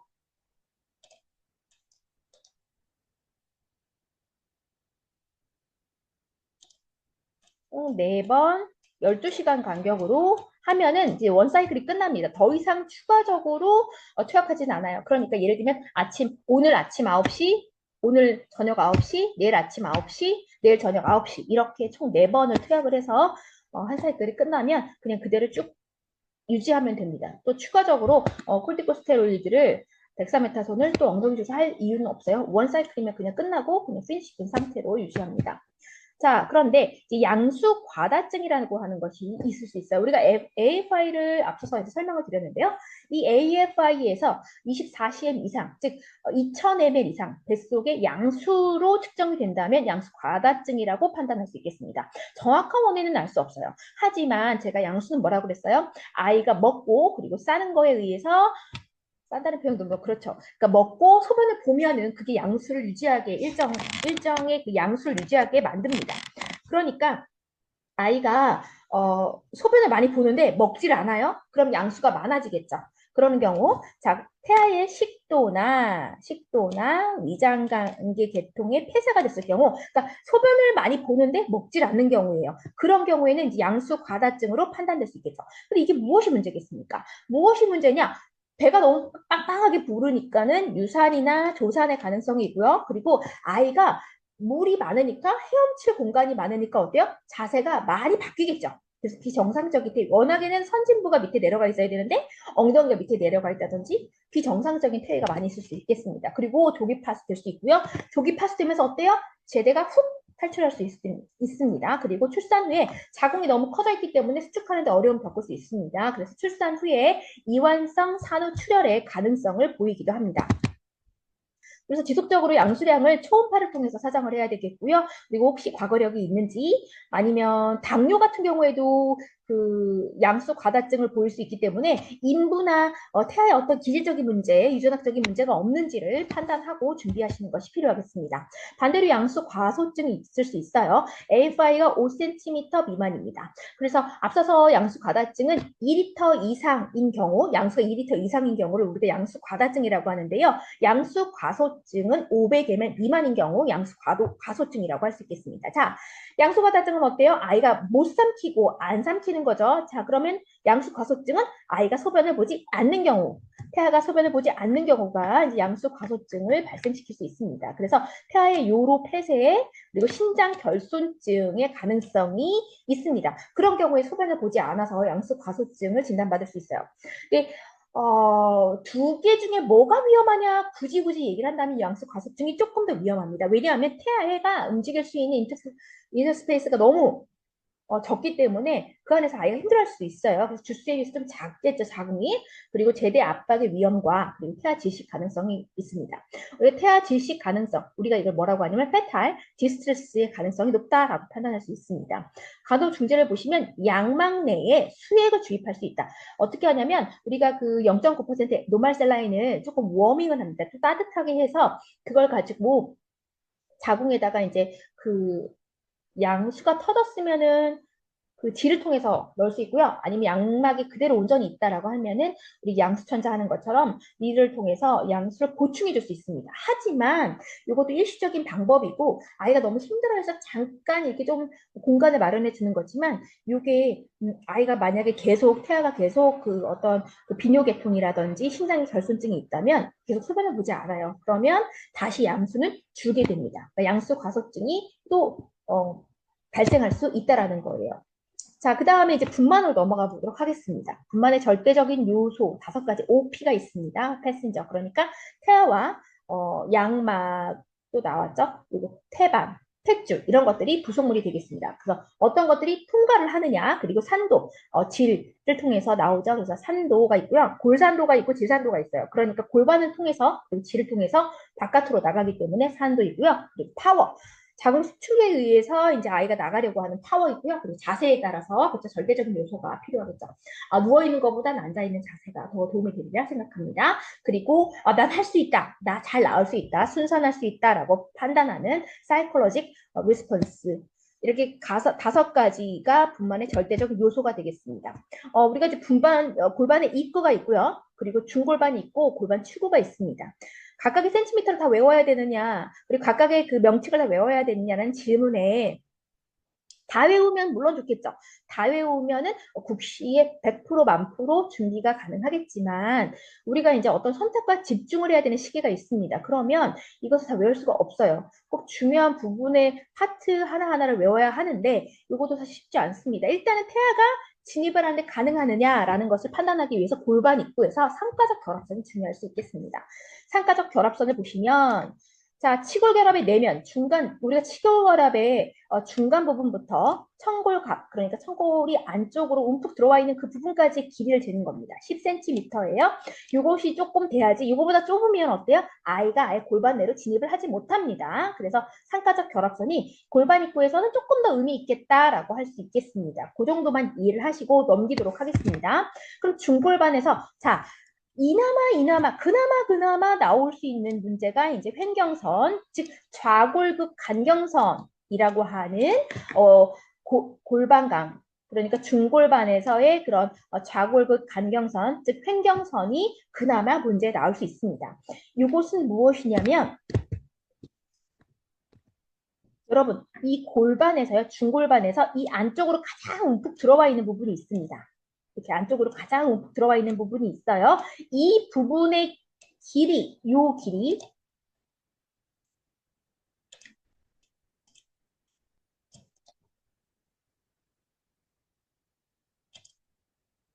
그러니까 여기서부터 여기까지의 길이, 여기서부터 움푹 들어와 있는 여기서부터, 여기 자꾸 이러네요. 죄송합니다. 다시 보여드릴게요.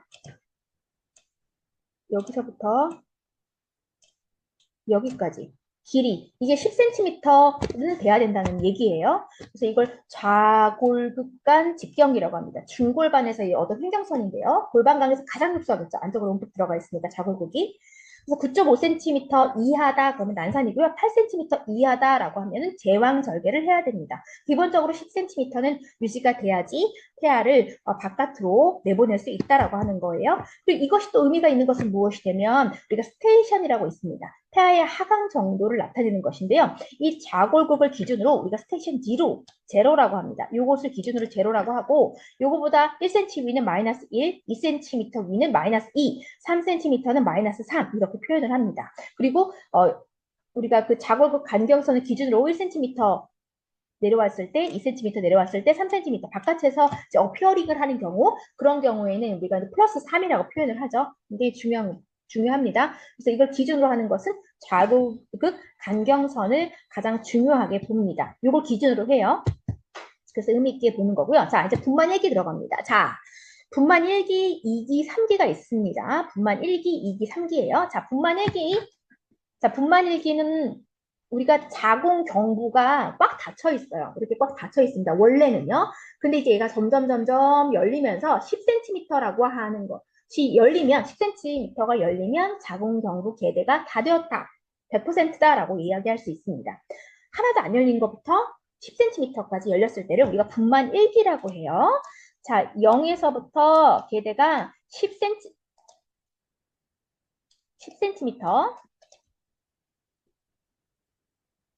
자, 0에서부터 10cm까지 자궁 경부 개대가 되었을 때 이걸 우리가 분만 1기라고 합니다. 그러니까 어떤 해부학적으로는 일단 다 열렸다라는 거죠. 그럼 분만 2기는 태아 만출을 말합니다. 분만 2기는 태아 만출이에요. 2기는 태아 만출. 자, 3기는 뭐겠습니까? 3기는 태반 만출. 태반 만출이 되겠고요. 4기는 이제 회복하는 시기를 분만 4기라고 할 수 있겠습니다.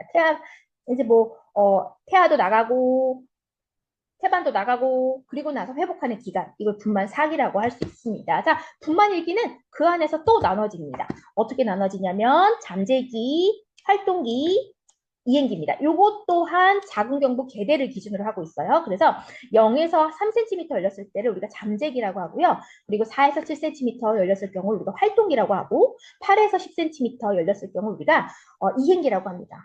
제일 오래 걸리는 시기, 제일 지루한 시기, 제일 힘든 시기라고 표현할 수 있는 게 뭐냐면 시간이 안 가는 거예요. 그게 뭐냐면 바로 잠재기입니다. 초산부는 보통 기본적으로 평균 8시간에서 10시간 정도 걸려요. 물론 경산부는 이거보다 훨씬 적게 걸립니다. 활동기는 6시간, 이행기는 1시간밖에 안 걸립니다. 자, 잠재기는요, 강도는 좀 마일드해요. 그러니까 참을만 하다는 거예요. 활동기는 모더레이트, 좀 많이 아파요. 그리고 이행기 때는 정신 없습니다. 너무 장수축 강도가 세다는 거죠. 대부분 우리가 분만이라고 하는 것은 자궁수축이 규칙적입니다. 규칙적이지 않다는 것은 우리가 뭐라고 하냐면 가진통이라고 해요. 그건 진진통이 아닙니다. 가진통이에요. 그래서 그거는 분만하고 관련이 없을 수도 있어요. 가진통은. 그래서 가진통이랑 진진통을 구분해 보세요라고 한다면 진진통은 규칙적으로 계속 자궁 수축이 일어나는 것을 우리가 진진통이라고 하고 가진통은 이렇게 수축이 가끔 있는데 좀 쉬거나 다리를 좀 올려놓고 편안하게 하면 진통이 없어집니다라고 하는 경우 그런 경우엔 가진통이에요. 그래서 그 분만하고 상관이 없습니다. 그래서 이제 잠재기에는 이제 참을 만한 통증이 규칙적으로 오는데 빈도가 여러분 보세요. 5분에서 30분 간격이에요. 그러니까 뭐 1시간에 한 2번 정도 아플 수 있다라는 거죠. 그러니까 아직 멀었어요. 근데 만약 규칙적으로 3분에서 5분 간격으로 아프다. 보통 우리가 초인분한테 뭐라고 하냐면 임금님 38주 지나가지고 배가 아프면 바로 병원 오시면 안 되시고요. 기본적으로 3분에서 5분 간격으로 세게 꽉 뭉치고 아프면 그때 병원 오셔도 늦지 않습니다라고 초인부에게 말해요. 그래도 보통 대부분 잠재기에 오시는 경우들이 많습니다. 그래서 활동기에 접어들었을 경우에 3분에서 5분 간격으로 정말 꽉 뭉쳤다가 꽉 풀립니다. 정말 아파요. 아프다는 표현이 아주 정확합니다. 활동기를 지나고 그다음 2, 3분 간격으로 정말 미치게 아프다라는 표현 하시는데요. 그때가 이제 바로 이행기고요. 여러분이 아시는 대로 이제 뭐 무통분만 있잖아요. 좀 허리에다가 우리 에피dural 카테터를 집어넣어가지고 이 약을 컨티뉴어스하게 집어넣어서 배 아픈 걸 조금 완화시켜주는 거. 그거는 언제 할 수 있냐면 잠재기 때 못해요. 활동기에 들어섰을 때 가능합니다. 요때 가능해요. 그래서 그때 줄 수 있다라는 거고 아무 때나 뭐 무통주사 해주세요라고 해서 할 수 있다는 건 아닙니다. 그리고 나서 이슬이 비칩니다. 이슬은 뭐냐면요. 말은 되게 이쁜 이슬이죠. 뭐 어떻게 보면은 태아를 만나는 아주 좋은 징후라고 볼 수 있겠습니다. 분만 징후인데요. 이슬이라고 하는 것이 이거 뭐냐면 앞서 이제 제가 자궁 경부 꽉 막혀 있다고 그랬어요. 이렇게 막혀 있는데 주변에 혈관들이 굉장히 많이 있습니다. 근데 얘가 이제 점차 열리죠. 그럼 여기에 얇은 혈관들이 많은데요. 이 혈관들이 터집니다. 그럼 이제 어떻게 돼요? 출혈이 되겠죠. 근데 이 출혈이 그냥 피가 선혈이 막 일어나는 게 아니고요. 이 안에 사실은 자궁경부가 꽉 닫혀 있으면서 점액마개라는 것이 여기 안에 박혀 있습니다. 그러다가 이제 자궁경부가 열리면서 이 점액마개, 그러니까 점액질이 나오면서 이 혈관이 터지는 그 혈액이 조금 섞이면서 나옵니다. 어떤 느낌이냐면 여러분 콧물이 약간 워터리하게 나올 때 있죠. 물같이 콧물이 나올 때 코를 세게 팍 풀면은 거기에 피가 조금 이렇게 섞여가지고 나올 때가 있습니다. 그게 바로 잠재기 처음에 분홍빛 점액, 즉 이살, 그러니까 분만이 시작이 되었다라는 것을 나타내는 징후예요. 그래서 그때 잠재기 때 나오는데 많지는 않습니다. 그렇지만 활동기로 접어두면은 어때요? 점액 마개가 완전히 뚫려가지고 이제는 아이가 나오는 시기이기 때문에 굉장히 많이 나옵니다. 그리고 이행기 때는 정말 더 많이 나오겠죠. 선진부 하강 정도 좌골국 간경선에서 봤을 때 아직 많이 위에 있고 플러스 1cm 내려왔고 2cm 내려오고 3cm 내려와서 눈으로 봤을 때 바깥으로 봤을 때 아이의 머리가 보인다. 그러면 플러스 3으로 표시할 수 있겠습니다. 기본적으로 셀프 케어가 되는 시기가 잠재기예요. 그래서 이때는 뭐 아픕니다라고 하는데 표정은 아프지만 셀프 케어 어떤 셀프 스스로가 좀 이렇게 머리도 조금 이렇게 좀 잘 이렇게 할 수 있고 그리고 의사소통도 잘 가능하고 지시 잘 따라요. 또 활동기 때는 얼굴이 뻘개지면서 정말 아픈 거예요. 진짜 아파. 진짜 아파서 어쩔 줄 몰라. 이런 시기가 이제 옵니다. 이게 이제 활동기고요. 이 시기가 지나면 이행기가 올 수 있어요. 정말 어떠한 말에도 귀에 들리지 않고 이제는 정신이 없습니다. 이제는 모르겠습니다. 이제 모르겠다는 말만 반복하게 되는 시기 이행기고 정말 너무 아픈 시기가 되겠죠. 이 시기가 되면 정말 이제 힘줘서 아이를 낳아야 되는 시기가 옵니다. 자, 그래서 이제 분만 동안의 모체의 생리적인 변화 살펴보겠습니다. 일단 분만 1기, 태아가 이제 나오기 전에 0에서부터 10cm 정도 열릴 때까지 이제 심박출량은 좀 증가하고요. 그리고 아이를 만출할 때 힘을 확 주기 때문에 심박출량은 조금 더 증가하게 됩니다. 분만 2기 때 조금 더 증가하고요. 심박동수는 분만 1기와 2기에 약간 증가하고 수축기 혈압도 마찬가지로 좀 증가합니다. 백혈구수는 기본적으로 증가해요. 그래서 아이를 낳고 나서 24시간 이내에 CBC 검사를 하는데 기본적으로 WBC가 많이 올라가져 있습니다. 그리고 호흡이 증가하고요. 호흡이 많이 바쁘다 보니까 많이 하게 되다 보니까 막 머리 아프고 손저리다고 할 수 있어요. 그래서 알칼리증이 유발될 수 있는데 그런 경우에는 손을 모아가지고 호흡을 다시 들이마시고 내쉬면 하면 좋겠습니다. 그래서 조금 이렇게 호흡을 과호흡하지 않게 이런 경우에는 심호흡하는 것이 굉장히 도움이 돼요. 오히려 심호흡이 태아에게 산소를 더 많이 줄 수 있기 때문에 심호흡하라고 여러분 전달해 주시면 되겠습니다. 그리고 너무 심하다 그러면 뭐 봉지를 뭐 입에 대는 경우도 있지만 그런 경우도 쉽지 않기 때문에 아니면 페이셜 마스크 있잖아요. O2 페이셜 마스크, O2를 주기도 하지만 O2 굳이 안 줘도 그냥 페이셜 마스크만 이렇게 좀 대줘도 좀 머리 아프고 어지럽고 손저린 증상이 조금 완화될 수 있습니다. 그리고 체온이 약간 상승될 수 있죠. 아프니까. 그리고 이때는 사실은 금식입니다. MPO고요. 혹시 이제 시세리언 섹션을 할 수 있기 때문에 응급을 할 수 있기 때문에 MPO고 플루이드를 우리가 덱스트로즈를 주기도 합니다만 이거 가지고 충분치가 않아요. 그리고 근육 활동이 많기 때문에 단백질이나 아니면은 뭐 지방을 좀 쓸 수 있어요. 그러면 소변에서 단백뇨라든지 케토뇨증 이런 것들이 보일 수 있습니다. 그리고 이때는 이제 소화가 참 잘 안 됩니다. 그래서 대부분 금식을 계속 유지를 해야 되겠고요. 혈당 수치가 조금 떨어질 수 있어요. 불안하고 근골격 운동 때문에 이런 증상들 경험할 수 있습니다. 자, 본격적으로 분만 간호 들어가겠습니다. 앞서 잠재기 때 이제 인부가 와서 너무 아프다고 제발 입원시켜달라고 하면 이제 입원이 됩니다. 입원을 하면은 제일 먼저 준비할 것이 관장과 회원부 준비입니다. 관장은 이제 글리세린 에네마를 보통 하는데요. 관장을 하는 이유는 뭐냐면 나중에 태아가 이제 만출될 때 힘을 주잖아요. 그러면 태아가 이제 몸 밖으로 나가면서 이 태아를 몸 밖으로 배출하는 그 힘이 대부분 어떤 힘하고 비슷하냐면 대변을 보는 느낌하고 비슷합니다. 그러면서 보통은 태아 만출과 동시에 대변을 보는 경우들이 많아요. 인부분들이. 근데 이거를 막 걱정하시고 부끄럽다고 막 이제 하시는데 물론 부끄러울 수 있지만 의료진들은 거의 자주 정말 많이 그런 상황들이 노출되어 있기 때문에 아무렇지도 않다라는 거. 오히려 대변을 보시면 힘을 잘 주고 있다라는 부분을 말씀하시면 돼요. 그래서 관장을 해주시고요. 그리고 회원부 준비합니다. 회원부는 우리가 에피지오토미를 하는데 RML로 할 수도 있지만 메디안으로도 할 수 있어요. 그래서 어느 방향으로 할지 모릅니다만 우리가 보통 누워 있었을 때 환자 쪽에서 봤을 때 오른쪽으로 많이 하죠. 이쪽으로 이제 많이 RML을 하기 때문에 이쪽 부분만 이제 털을 제거해 주기도 하지만 이제 보통 통상적으로는 이제 반 정도 나눠서 밑에 부분을 다 털을 제거해 줍니다. 우리가 이제 면도기를 가지고 회원부 준비를 이렇게 해줘요. 그래서 이게 뭐 굴욕적이다 이렇게 표현하신 분도 있는데 이게 기본적으로 이제 이렇게 해서 아이를 낳는 일련의 정상적인 과정임을 설명을 드립니다. 그리고 이제 MPO 설명드리고 양수가 터졌다고 하면은 앞서 말씀드린 대로 파막 검사합니다. 나이트라진 테스트해요. 그래서 종이를 가지고 어, 이렇게 종이를 질 쪽에다가 둬서 기침하라고 시키면 색깔이 변화가 일어나게 됩니다. 녹색에서 뭐 청색까지 다양하게 변화될 수 있다라고 한다면 그 양수가 파막이 됐다라는 거죠. 그래서 양수 파열이 된다는 것이 어떻게 생리적으로 좀 중요한가라고 한다면 제대 탈출이 되어서 이제 제대 압박의 가능성이 있고요. 이제 분만이 시작이 될 거고 파열 후에 24시간 지나버리면 자궁내 감염의 가능성이 있습니다. 그래서 그 전에 이렇게 아이를 낳도록 유도분만을 하게 되는 거죠. 그래서 양수 파열 시에는 앞서 말씀드린 대로 바이탈 사인 체크해 주시고 태아 심박동 양상을 잘 세정해 주십니다. 그래서 태아 제대가 이제 멀쩡하게 있어서 바깥으로 탈출하지 않았는지 확인하시고 자궁 경부가 이제 좀 상태가 좀 두만이 됐는지 이런 것들 그리고 스테이션이 어떠한지 그리고 양수 특성이 워터리하고 그냥 맑은 빛이었는지 아니면 태변이 섞였는지 이런 것들 쭉 사정해서 적어주시고 냄새는 어떠했는지도 좀 적어주십니다. 보통은 냄새가 없어요. 무색입니다. 근데 이제 냄새가 난다든지 아니면 태변이 많이 섞여 있다든지 하면은 일단은 태아가 많이 힘들어하는 걸 수도 있기 때문에 그런 부분을 잘 기록해 주시는 것이 좋겠습니다. 그리고 우리가 그 감염의 인디케이터가 뭐예요? 체온이죠. 체온을 2시간마다 측정해 주시는 것이 좋겠고요. 제대 탈출 위험을 감소시키기 위해서 일단은 양수가 한번 터지면 똑바로 플랫 포지션 해주셔서 활동을 제한해 주시는 것이 필요합니다. 자, 분만 일기 간호, 자, 0에서부터 10cm까지 열렸을 때 간호는 일단은 체위를 잘 옆으로 누우셔도 되고 앉아도 되고 세미 파울러스 포지션 해주셔도 되고 아니면은 이제 큰 볼 있잖아요. 짐볼 같은 데 위에 이렇게 올라가서 드셔도 된다라는 거. 다양하게 좀 움직이셔도 된다라는 거. 양수 터지지 않았으면요.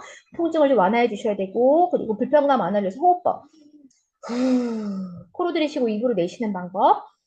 후 하는 방법 교육해 주시고요. 그리고 우리가 보통 식이 섭취하지 않습니다. MPO라고 했고요. 정 목마르면은 이제 젖은 거지 입에 물거나 아니면 얼음 조각 같은 거 입에 물 수 있도록 해주시고 소변 2~3시간마다 보실 수 있도록 해주셔야 되고요. 개인적으로 이제 조금 하이진 좀 유지할 수 있도록 양치하거나 뭐 입 각을 하는 거 혹시 원하시면 하실 수 있다라는 거 해주시면 되고 분만이기 들어갑니다. 자, 힘주기 해요. 푸싱합니다.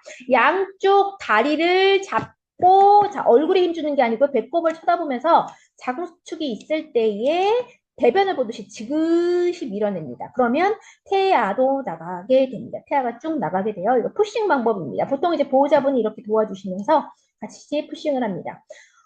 우리가 이제 이행기를 보통 1시간 걸린다고 했어요. 그래서 초산부에는 2시간까지 할 수 있는데 너무 오래 하고 진행이 안 되면 밑에 그 배음술이 꽉 부을 수가 있어요. 회음부가 굉장히 부어가지고 아이 낳기가 더 어려울 수 있습니다. 그래서 한 번 힘을 줄 때 제대로 주실 수 있게 옆에서 지지해 주시는 분이 조금 열심히 파이팅 넘치게 해주시는 것이 필요합니다.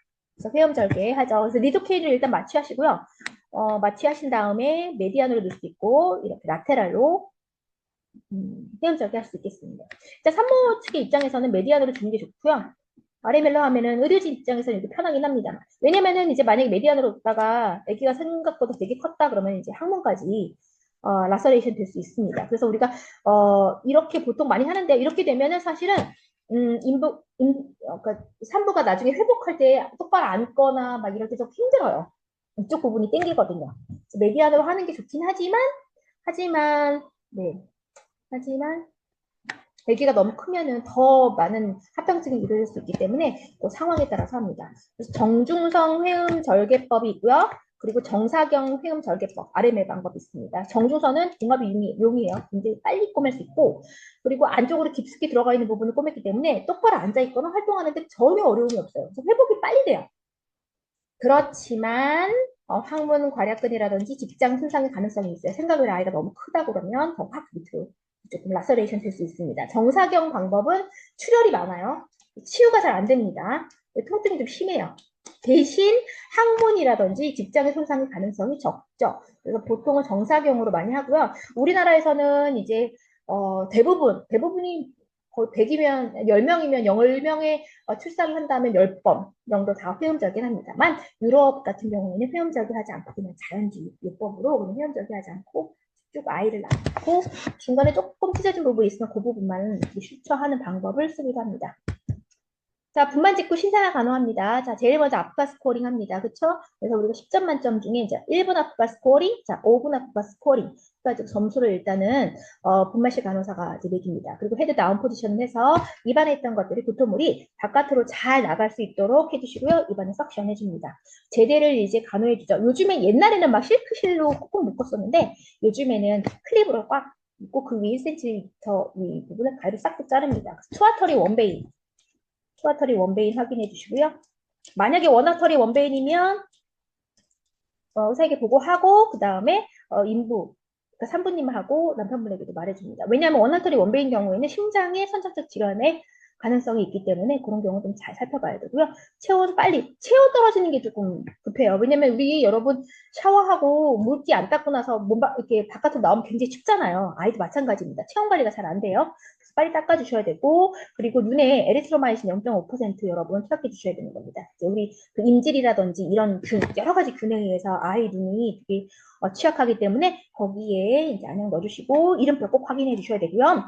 그리고 이제 무엇보다 아이가 이제 간이 미성숙하기 때문에 바이타민 K를 이제 우리가 IM을 해요. 허벅지에다 IM을 해요.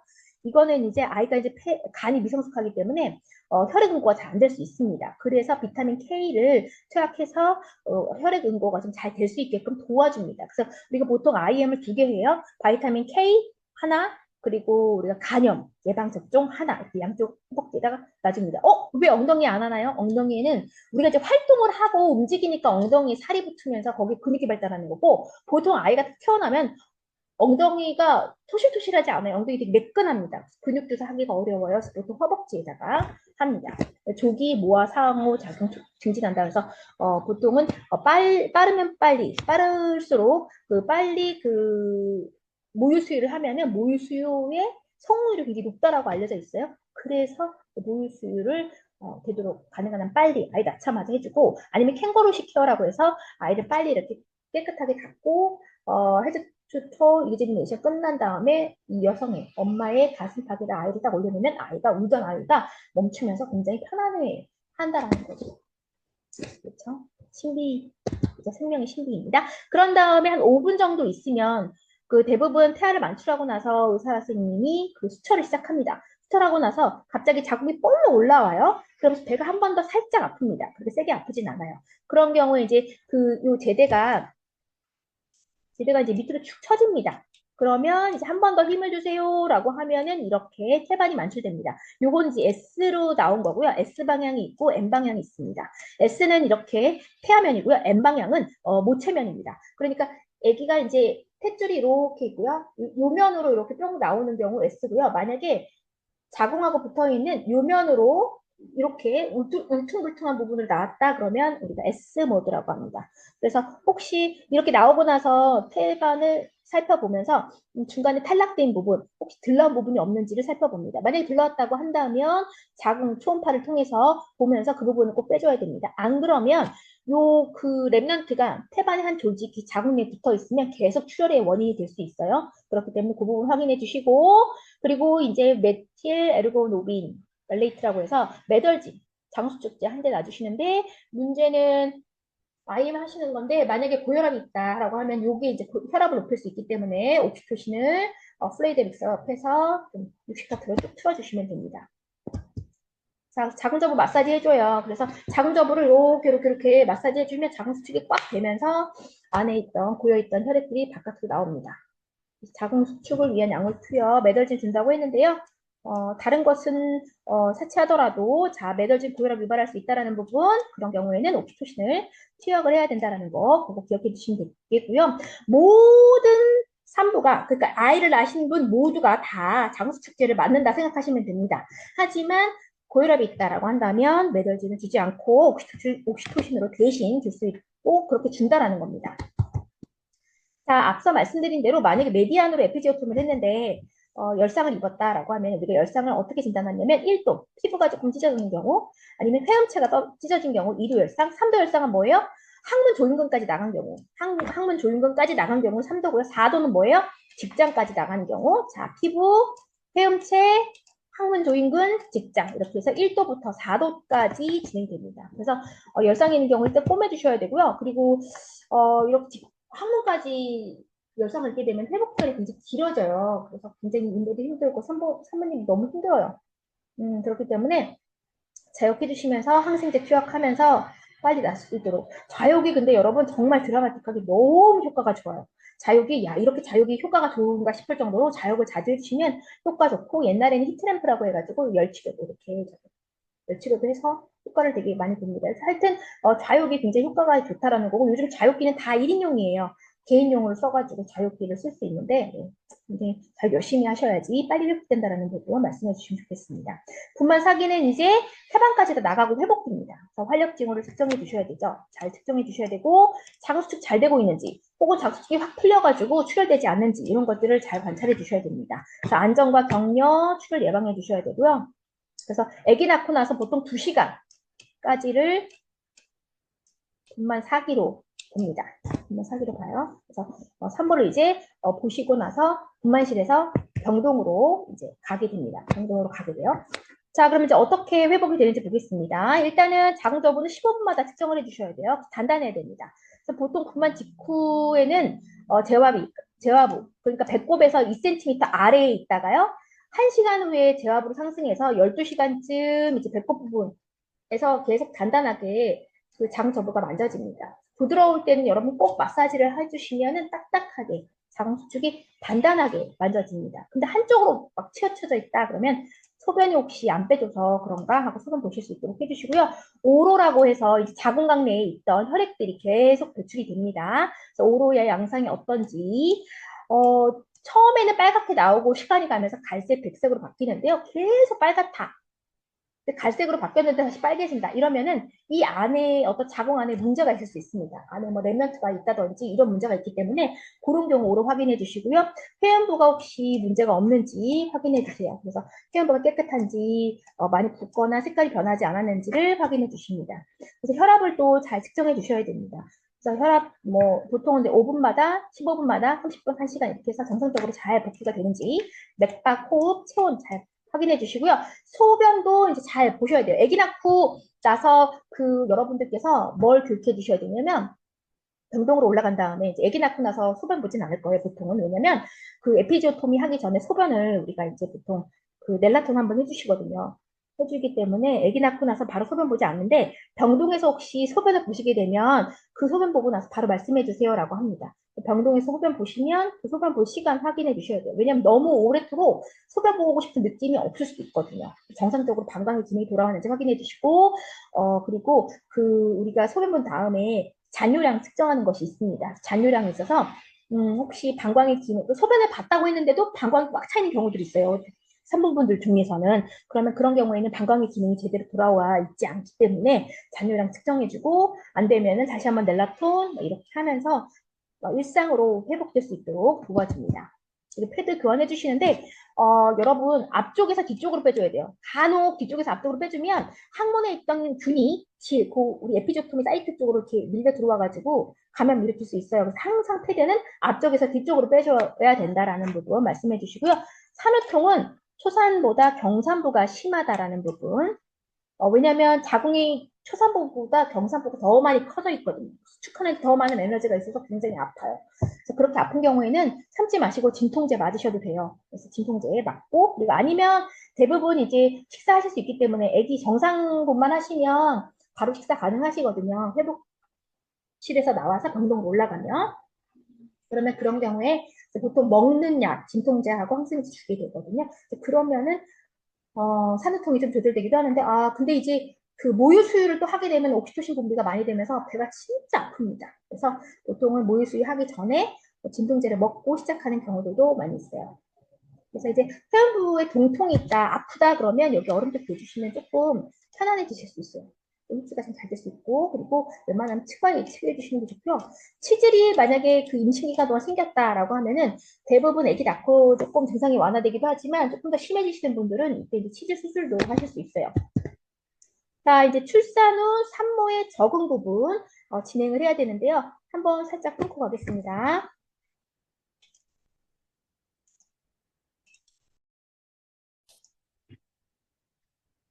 자, 우리가 이제 산욕기라고 하는 것은 포스트파tum 페리오드는 분만 후부터 6주간의 기간을 우리가 산욕기라고 합니다. 보통 이제 과거에는 3, 7일이라고 해서 21일간을 우리가 말하기도 했는데요. 6주는 아기 낳고 나서 6주, 분만 휴가 정도의 기간이 되긴 할 텐데, 요거 가지고는 임신 전의 상태로 몸이 다 회복되진 않습니다. 그래서 이때는 아주 꼭 정말 꼭 쉬어야 되는 시기고요. 근데 이제 이때 과업이 있죠. 이제 아이가 갓 태어났기 때문에 아이도 신경 써야 되고, 아이 케어해야 되고, 그리고 이제 몸도 회복해야 되는 시기라서, 그리고 이제 요즘에는 그래도 이제 많이 남편분들이 도와주시긴 하지만, 대부분 일선으로 돌아가기 때문에, 뭐, 친정 어머니라든지 아니면 다른 가족, 전문적으로 이렇게 산후기 케어 가능하신 분들이 도와주면은 회복이 조금 더 빠를 수 있어요. 왜냐하면 수유를 계속 해야 되거든요. 낮에도 수유해야 되고, 밤에도 수유해야 되고, 막 이러니까는 정말 쉬지를 못해요. 그래서 잠깐이라도 아이를 조금 믿고 맡길 수 있는 사람이 필요합니다. 믿고 맡길 수 있는 사람이 필요해요. 왜냐하면 우리 이제 아이를 낳게 되면은 되게 예민해집니다. 예민해지고 이 아이의 보호자는 나다 이런 생각을 하게 돼서 굉장히 과보호하게 돼요. 아이를요. 그래서 혹여라도 외부의 자극에 의해서 우리 아이가 조금 잘못될까 노심초사거든요. 그래서 굉장히 신경이 날카로워져 있어가지고 막 쉬지도 못합니다. 제대로. 그래서 그때 정말 믿고 맡길 수 있는 사람한테 맡겨서 좀 쉴 수 있을 땐 푹 쉬어야 되는 것이 중요하다. 그래야 회복도 사실은 빨리 됩니다. 자, 그럼 생식기계 변화부터 살펴보겠습니다. 자궁 접의 높이가 조금 중요한데요. 분만 직후에는 우리 퓨비코이 있잖아요. 거기하고 배꼽 중간 정도의 자궁 접어가 딱딱하게 만져집니다. 그리고 나서 얘가 이제 자궁이 점차 더 올라가요. 위로 올라가서 재화부, 배꼽 부분에서 12시간 정도 딱딱하게 만져집니다. 12시간 정도 딱딱하게 만져져요. 재화부 주변에. 그래서 딱딱하게 만져지고, 그리고 나서 아기 낳고 나서 9일 정도 있으면 이제 복부에서 더 이상 만져지지 않습니다. 보통 이제 시험에 나왔다 하면은 분만 직후 어떠냐? 자궁저부가 분만 직후에 어땠냐? 그리고 분만하고 나서 12시간 동안에 자궁저부가 재화부에 이렇게 수순에 머무른다는 거 보고 알고 있느냐? 이런 부분 정도 물어볼 수 있겠습니다. 계속 하강한다는 거고요. 그래서 분만 12시간 정도 잘 보시면 이렇게 배꼽 부분에서 나중에 길게 되면은 만져지지 않아요. 자, 분만 후 첫 2일 동안에는 이제 크게 변동 없고, 그 다음에 점차 수축한다라고 하는 거고요. 요거 이제 교과서에 나왔기 때문에 명시하고 있겠습니다. 퇴축이 되는 기전은 자궁권 섬유세포의 수축과 견축, 당겨지는, 수축이 함께 이루어지게 되고요. 그리고 이제 자궁벽 세포의 단백 물질들의 분해와 용해, 그러니까 분산되고 흡수가 되는 경우, 그리고 자궁 내막이 재생이 이루어지게 됩니다. 내막은 내막대로 재생되겠죠. 왜냐하면 태반이 붙어있던 부분이 탈락되면서 그 부분이 이제 빨리 재생이 돼야 되겠죠. 그래서 재생이 됩니다. 그래서 누가보다 빨리 재생될 수 있습니다. 왜냐하면 확실히 이제 그 모유 수유하고 그리고 처음 분만했기 때문에 회복이 빨라요. 그리고 옥시토신도 잘 나오고 하니까. 물론 경상보도 잘 나오긴 합니다. 그렇지만 수유를 하지 않으면 옥시토신이 수유부보다는 이제 조금 덜 나올 수 있거든요. 비수유부가 그리고 경상부가 나오긴 해도 워낙 자궁 커져 있던 상태이기 때문에 자궁 내막에 걸리는 시간도 조금 오래 걸릴 수 있어요. 삼국시에 나오기도 합니다. 자, 오로는요, 적색, 갈색, 백색으로 이렇게 세 가지로 나눌 수 있습니다. 보시면 산후 1일에서 3일까지가 적색으로가 나와요. 빨갛게 나온다는 거죠. 우리가 생리혈로 기억하셔도 좋겠습니다. 생리혈 초반에 보시면 선홍빛으로 굉장히 많이 나오잖아요. 그것처럼 적색으로가 나옵니다. 그래서 패드가 흠뻑 젖을 정도로 나오기도 해요. 서 있거나 수유하면 뭐 열시적 증가, 뭐 콜록콜록하면 더 증가됩니다. 그런 다음에 3일 지나면서 점차 갈색으로 바뀌어요. 양도 좀 줍니다. 그리고 10일 후에는 아주 소량만 나오게 돼요. 백색으로 바뀌는데, 자, 우리 오로의 양상을 보시면 경산모가 확실히 초산모보다는 많고요. 제왕절개 시에 오로의 양이 적습니다. 왜냐하면 보통 제왕절개를 하게 되면 태아와 태반이 패드를 싹 닦아줍니다. 그래서 오로가 확실히 안에 고여있던 혈액이나 이런 배출되어야 되는 물들이 배출물들이 적습니다. 왜냐하면 이미 자궁 한번 훑어서 닦아줬기 때문이죠. 그리고 비정상 오로 배출 시 의심되는 소변, 자, 감염이 되는 경우나 뭐 이런 경우에도 이제 문제가 될 수 있는데, 자, 10분 이내에 패드가 흠뻑 젖는다, 왈칵 쏟아진다라고 하면은 어느 한 부분의 혈관이 손상이 되었거나 아니면 플라센타 렘넌트, 태반 조각이 남아서 출혈이 일어날 수도 있기 때문에 그런 경우에도 이제 보셔야 되는 거고요. 그리고 적색으로가 계속 지속된다라고 하는 것도 이제 문제가 될 수 있고요. 그리고 장액성과 백석 오로가 계속 지속된다. 그럼 자궁 내막 염을 의심할 수 있고요. 3, 4주 후에 갑자기 출혈된다. 이런 경우에도 태반의 부착 부위에 어떤 문제가 있어서 회복이 잘 안 되는구나 라고 판단할 수 있겠습니다. 그리고 거품과 악취가 나타난다. 그러면 감염의 원인이 될 수도 있어요. 이렇게 오로의 상태도 잘 관찰해 주셔야 됩니다. 그러니까 여러분들이 임상에 계시다면 임상 간호사는 오로의 상태가 어떤지를 눈으로 볼 수도 있고, 그리고 질문을 해서 혹시 양상이 어떠한지를 확인해 주셔야겠죠. 근데 보통은 이제 아기 낳고 2박 3일 정도 있다가 태어나기 때문에 적색 오로의 상태만 판단해 주시면 되겠습니다. 경부는 여러분 처음에 이제 미산부는 이제 이렇게 딱 점이 딱 있지만 아이를 작은 경부 계대가 10cm 확 열렸다가 다시 수축했기 때문에 그 다음부터는 트랜슬릿이라고 해서 약간 물고기 입 모양 하는 모양으로 이렇게 일직선으로 모양이 있습니다. 그래서 그 미산부하고 경산부가 조금 구별될 수 있다라는 거고요. 그리고 경부 처음에는 분만하고 나서는 이제 어떤 감염의 위험성이 있지만 그 뒤로 점차 잘 회복이 된다라고 하는 것입니다. 그리고 질과 난관과 인대 보시면 이제 질은 처음에는 좀 점막이 얇아져가지고 감염될 확률이 높지만 3, 4주 후에는 정말 이게 굉장히 탄력적이기 때문에 회복이 잘 됩니다. 난관에 큰 변화 없고요. 그리고 골반 구조 확실히 이완돼요, 여러분. 그래서 이때 기침만 해도 소변이 막 셀 수도 있거든요. 그래서 진짜 뭐 유실금도 막 생겼나 뭐 이런 생각도 할 수 있는데 요때 또 제일 좋은 운동, 킥백 운동 하시는 것이 강력 추천이 됩니다. 유방의 변화가 있겠죠. 그래서 유주 분비 지전해서 유선이 발달하고 유즙이 생성되고 그리고 바깥으로 분비되고 그리고 사출 반사. 이 사출 반사는 뭐냐면 여러분 유선이 이제 막 이렇게 있단 말이에요. 그래서 여기 유선에서 이 모유가 만들어져요. 그러면 여기 이제 어떤 주머니에 이렇게 모여 있다가 니플에 의해서 이렇게 바깥으로 이렇게 나갑니다.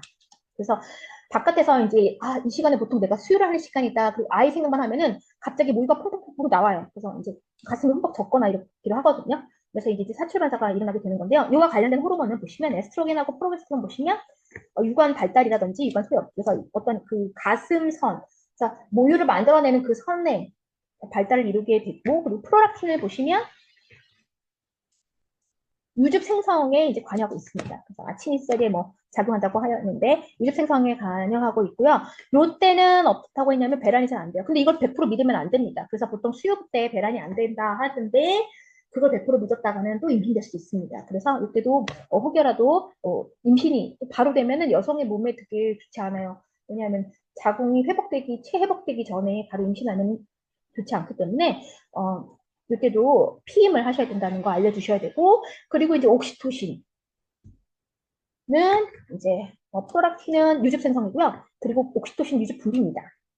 사출. 아기 생각만 해도 이렇게 뭔가 퐁퐁 나온다고 했는데 그때 이제 옥시토신 때문에 나오는 거고, 이 옥시토신이 이제 여러분 어떻게 되느냐? 자궁 태축, 자궁 수축이 빨라져서 빨리 회복될 수 있도록 도와주는 호르몬이기도 합니다. 그렇죠. 사출 반사 앞서 말씀드린 대로 엄마가 아기 생각만 해도 유질이 나오는 거고, 초유는 2, 3일부터 분비되는 정말 완전 옐로우, 완전 황색 유질이 나오거든요. 요거 꼭 먹이셔야 됩니다. 여기서 이제 다양한 정말 영양소하고 아이 감염 방지하는 것과 그리고 IgA, 이뮤노글로불린 A 또 이제 제공이 되면서 아이가 정말 건강해질 수 있어요. 그래서 초유를 꼭 먹이셔야 돼요. 꼭 먹이셔야 됩니다. 모유수유의 장점 보시면 감염 방지, 알러지 방지, 성장 증진한다 그래서 모유수유는 기본적으로 뭐 6개월에서 1년 정도 모유수유를 하시는 것을 권고하고 있습니다. 자, 내분비계 변화 보시면 HC 호르몬 원래 이제 임신 기간 동안에 계속 분비됐던 호르몬은요. 아이를 낳고 나서는 24시간 이내에 급속히 감소합니다. 에스트로겐도 이제 감소했다가 다시 회복되고요. 프로게스테론은 배란 후에 다시 증가가 됩니다. 다 떨어졌다가 증가하게 되고요. 배란과 월경의 재기는 자 분만 후 첫 월경은요 무배란성인 경우가 많다. 월경은 하지만 대부분 그때 이제 그러니까 난자가 배란되지 않은 경우들이 많다라고 하는 거고요. 심혈관계 변화를 보시면 자연 분만은 기본적으로 EBL이라고 하는데 Estimated Blood Loss라고 합니다. 한 500ml 정도의 실혈량이 있고요. 제왕절개 같은 경우에는 1000ml 정도 있습니다. 심박 출량은 분만 즉시 이제 많이 이루어지게 되는데 앞서 말씀드린 대로 아이 낳고 나서 24시간에서 48시간 이때 이제 그 간질에게 있던 그 플루이드들이 심장으로 확 돌아오는 시기입니다. 그래서 그때 제일 조심하셔야 되는 거고 앉았다 일어나면서 기립성 저혈압 발생할 수 있고요. 생리적인 섬에 기를 수 있고 그리고 혈전성 정맥염 유발될 수 있어요. 그래서 그 조금 회복됐다 그러면 많이 움직이시는 게 좋아요. 여러분 하여튼 여러분 태어나서부터 노인이 된 때까지 계속 걷고 움직이는 게 가장 좋습니다. 사람 몸에 가장 좋아요. 이렇게 앉아있거나 앉아있는 시간이 길어지면 사실 좋지 않습니다. 그리고 백혈구 증가증이라고 해서 대부분 말씀드린 대로 WBC 조금 올라갈 수 있어요. 그리고 비뇨기계 변화라고 해서 그 분만하고 나서 자연 배뇨 꼭 확인해 주셔서 방광 기능이 제대로 돌아왔는지 확인 필요하고요. 신장은 보통 단뇨증 많이 간질에게서 혈액들이 쭉 돌아오면서 심장에서 박출량, 심장의 부담이 커지면서 대부분 소변으로 많이 나갑니다. 단뇨증 생길 수 있고요. 당도 조금 빠질 수 있어요. 그리고 단백뇨. 그래서 자가분해 때문에 단백뇨라든지 아세톤뇨 생길 수 있는데 이거 단기간에 잠깐 생기고 대부분 그 심장의 기능이 회복이 금방 되기 때문에 소변에서 뭐 나오면 안 돼요. 그리고 심한 갈증 호소됩니다. 수분도 많이 빠져있고 많이 지쳤기 때문에 간질 건강 사이에서의 수분이 이제 이동하기 때문에 갈증 호소돼서 보통 자연분만은 바로 물 드셔도 됩니다. 물론 이제 그 시저리안 섹션하고 시색하고서는 뭐 드실 수는 없지만 자연분만하고 나서는 드실 수 있다라는 거. 그리고 변비는 산욕촉에 힘이 생깁니다. 기본적으로 이제 왜 그런가 생각해봤더니 관장을 하기 때문인가? 라는 생각도 들기도 하고 일단 수초하고 나서 그 태어날 때까지 변을 안 봤던 것 같아요. 태어날 때까지 보통 변을 안 보고요. 그리고 이제 보통 산후조리원 가서 변을 처음 이제 보게 됩니다. 그리고 카팔터널 신드롬이라고 해서 이, 이 손목에 이제 이 스페이스가 조금 아직 충분히 뼈간 사이에 이런 조금 이완되어 있어요. 골반도 충분히 이완되어 있고, 뼈간 사이도 충분히 이완되어 있기 때문에, 이렇게 이 안에 있던 이제 어떤 혈액순환이라든지 신경이 눌리는 증상도 확실히 좀 덜해져요. 그래서 카팔터널 신드롬도 좀 감소하고, 경련도 좀 감소합니다. 복직근 이계라고 해서, 이제 배가 점점점 커지면서 안에 복근이 두 개가 떨어져 있었단 말이죠. 근데 이런 것들이 다시 이렇게 살짝 붙게 됩니다. 배가 들어가면서. 배가 또 금방 들어가진 않습니다. 이 배 들어가는 것도 굉장히 노력이 필요해요. 보통은 이제 아기를 갖고 낳는 경우에 10kg 정말 심한 경우에 16kg까지 찔 수 있는데 그건 좀 많이 심한 경우고 10kg쯤이면 이제 아기 낳고 나서 몸무게가 쏙 빠졌겠구나 하고 이제 체중계로 올라가면 딱 정확하게 3kg만 빠져 있어요. 4kg 빠져 있고 나머지는 이제 제 노력으로 빼야 된다는 거죠. 다 살입니다. 정상은 이렇게 되어 있는데 복직근 이기가 되어 있고 배가 수축하면서 다시 이 복직근이 오게 됩니다. 피부계는 땀이 정말 많이 납니다. 그래서 그 산역부에 이제 그 모유수유를 하시면 땀 많이 흘리세요. 근데 정상적인 거예요. 그리고 특히 많이 생겨요. 근데 이런 것들은 이제 발화는 땀 많이 나는 것은 좋아집니다. 체온을 보시면 여러분 24시간 이내에 38도 이하입니다. 38도까지는 괜찮아요. 근데 여러분 24시간 후에 24시간 후에 이후에 고체원이 나타난다. 24시간까지는 괜찮다 이겁니다. 24시간까지는 38도까지 괜찮은데 24시간 이후에 38도 이상 오른다 하면은 이제 산후 감염 의심할 수 있어요. 이거 옛날에 이제 국회에 나왔기 때문에 한번 강조드립니다. 감염 예방해 주셔야겠죠. 패드 앞에서 뒤로 빼주셔야 되고 고체온 증상 확인해 주셔야 되고요. 개인 위생 철저하게 해주셔야 됩니다. 체온보 간호해 주시고 산후통 관리해 주셔야 되고요. 일단은 방광을 자주 피워야 돼요. 방광이 확 차 있으면 자궁을 누르기 때문에 복부의 불편감이 좀 더 심해질 수 있습니다. 주기적으로 방광 비워 주셔야 되고 자궁자부 마사지, 연료법, 조기 이상. 조기 이상은 뭐예요? 엠블레이션. 그러니까 병동을 많이 거닐는 게 좋아요. 많이 빨리 가능한 한 빨리 움직이시는 게 좋아요. 필요시에 진통제 투여할 수 있고요. 자가변이 확인해 주시고 변비 예방해 주시는 거. 그래서 뭐 단백질은 드시는 건 상관없지만 조금 변비를 예방할 수 있는 뭐 쾌변이라든지 양배추 이런 것들 많이 먹어주시면 좋겠습니다. 휴식과 운동해 주시면 좋겠고요. 유방간염은 이제 대부분 아기를 임신하고 나서 산후 그러니까 거의 이제 막 달쯤에 유방을 조금 관리를 니플 이 안에 좀 함몰되어 있는 경우 이런 경우 좀 관리를 받으시는 것도 좋고 아기 낳기 전에 관리 받으시는 게 좋고 아기 낳고 나서는 보통 유방 마사지 한 번씩 받으시면 그 유방이 좀 이렇게 딱딱해져가지고 이것 때문에 고열나고 하는 것들이 증상이 조금 완화되기도 합니다. 그래서 유방 마사지나 온요법 해주시는 게 좋아요. 대부분 모유수유 하기 전에 따뜻한 찜질 해주시고 모유수유 끝나고 나서 모유 남아있던 거 다 짜준 다음에 그리고 차가운 거 해주셔가지고 그렇게 좀 진정해 주시는 것이 필요합니다. 올바른 수유 방법 잘 알려주셔야 돼요. 근데 안 그러면은 유두에 상처 생기고 나중에 유방에 이제 염증도 생길 수 있습니다. 그래서 성생활 같은 경우에는 분만 3주 후에 가능하시다고 하는 거고요. 그리고 피임 방법도 교육해 주시고 영양은 수유부 때 인생 전반에 걸쳐서 수유부 때 가장 골고루 많이 드셔도 됩니다. 그래서 많이 드셔서 아기한테 정말 풍부한 영양소를 줄 수 있도록 하는 것이 중요하겠습니다. 자, 이상 마치도록 하겠습니다. 감사합니다.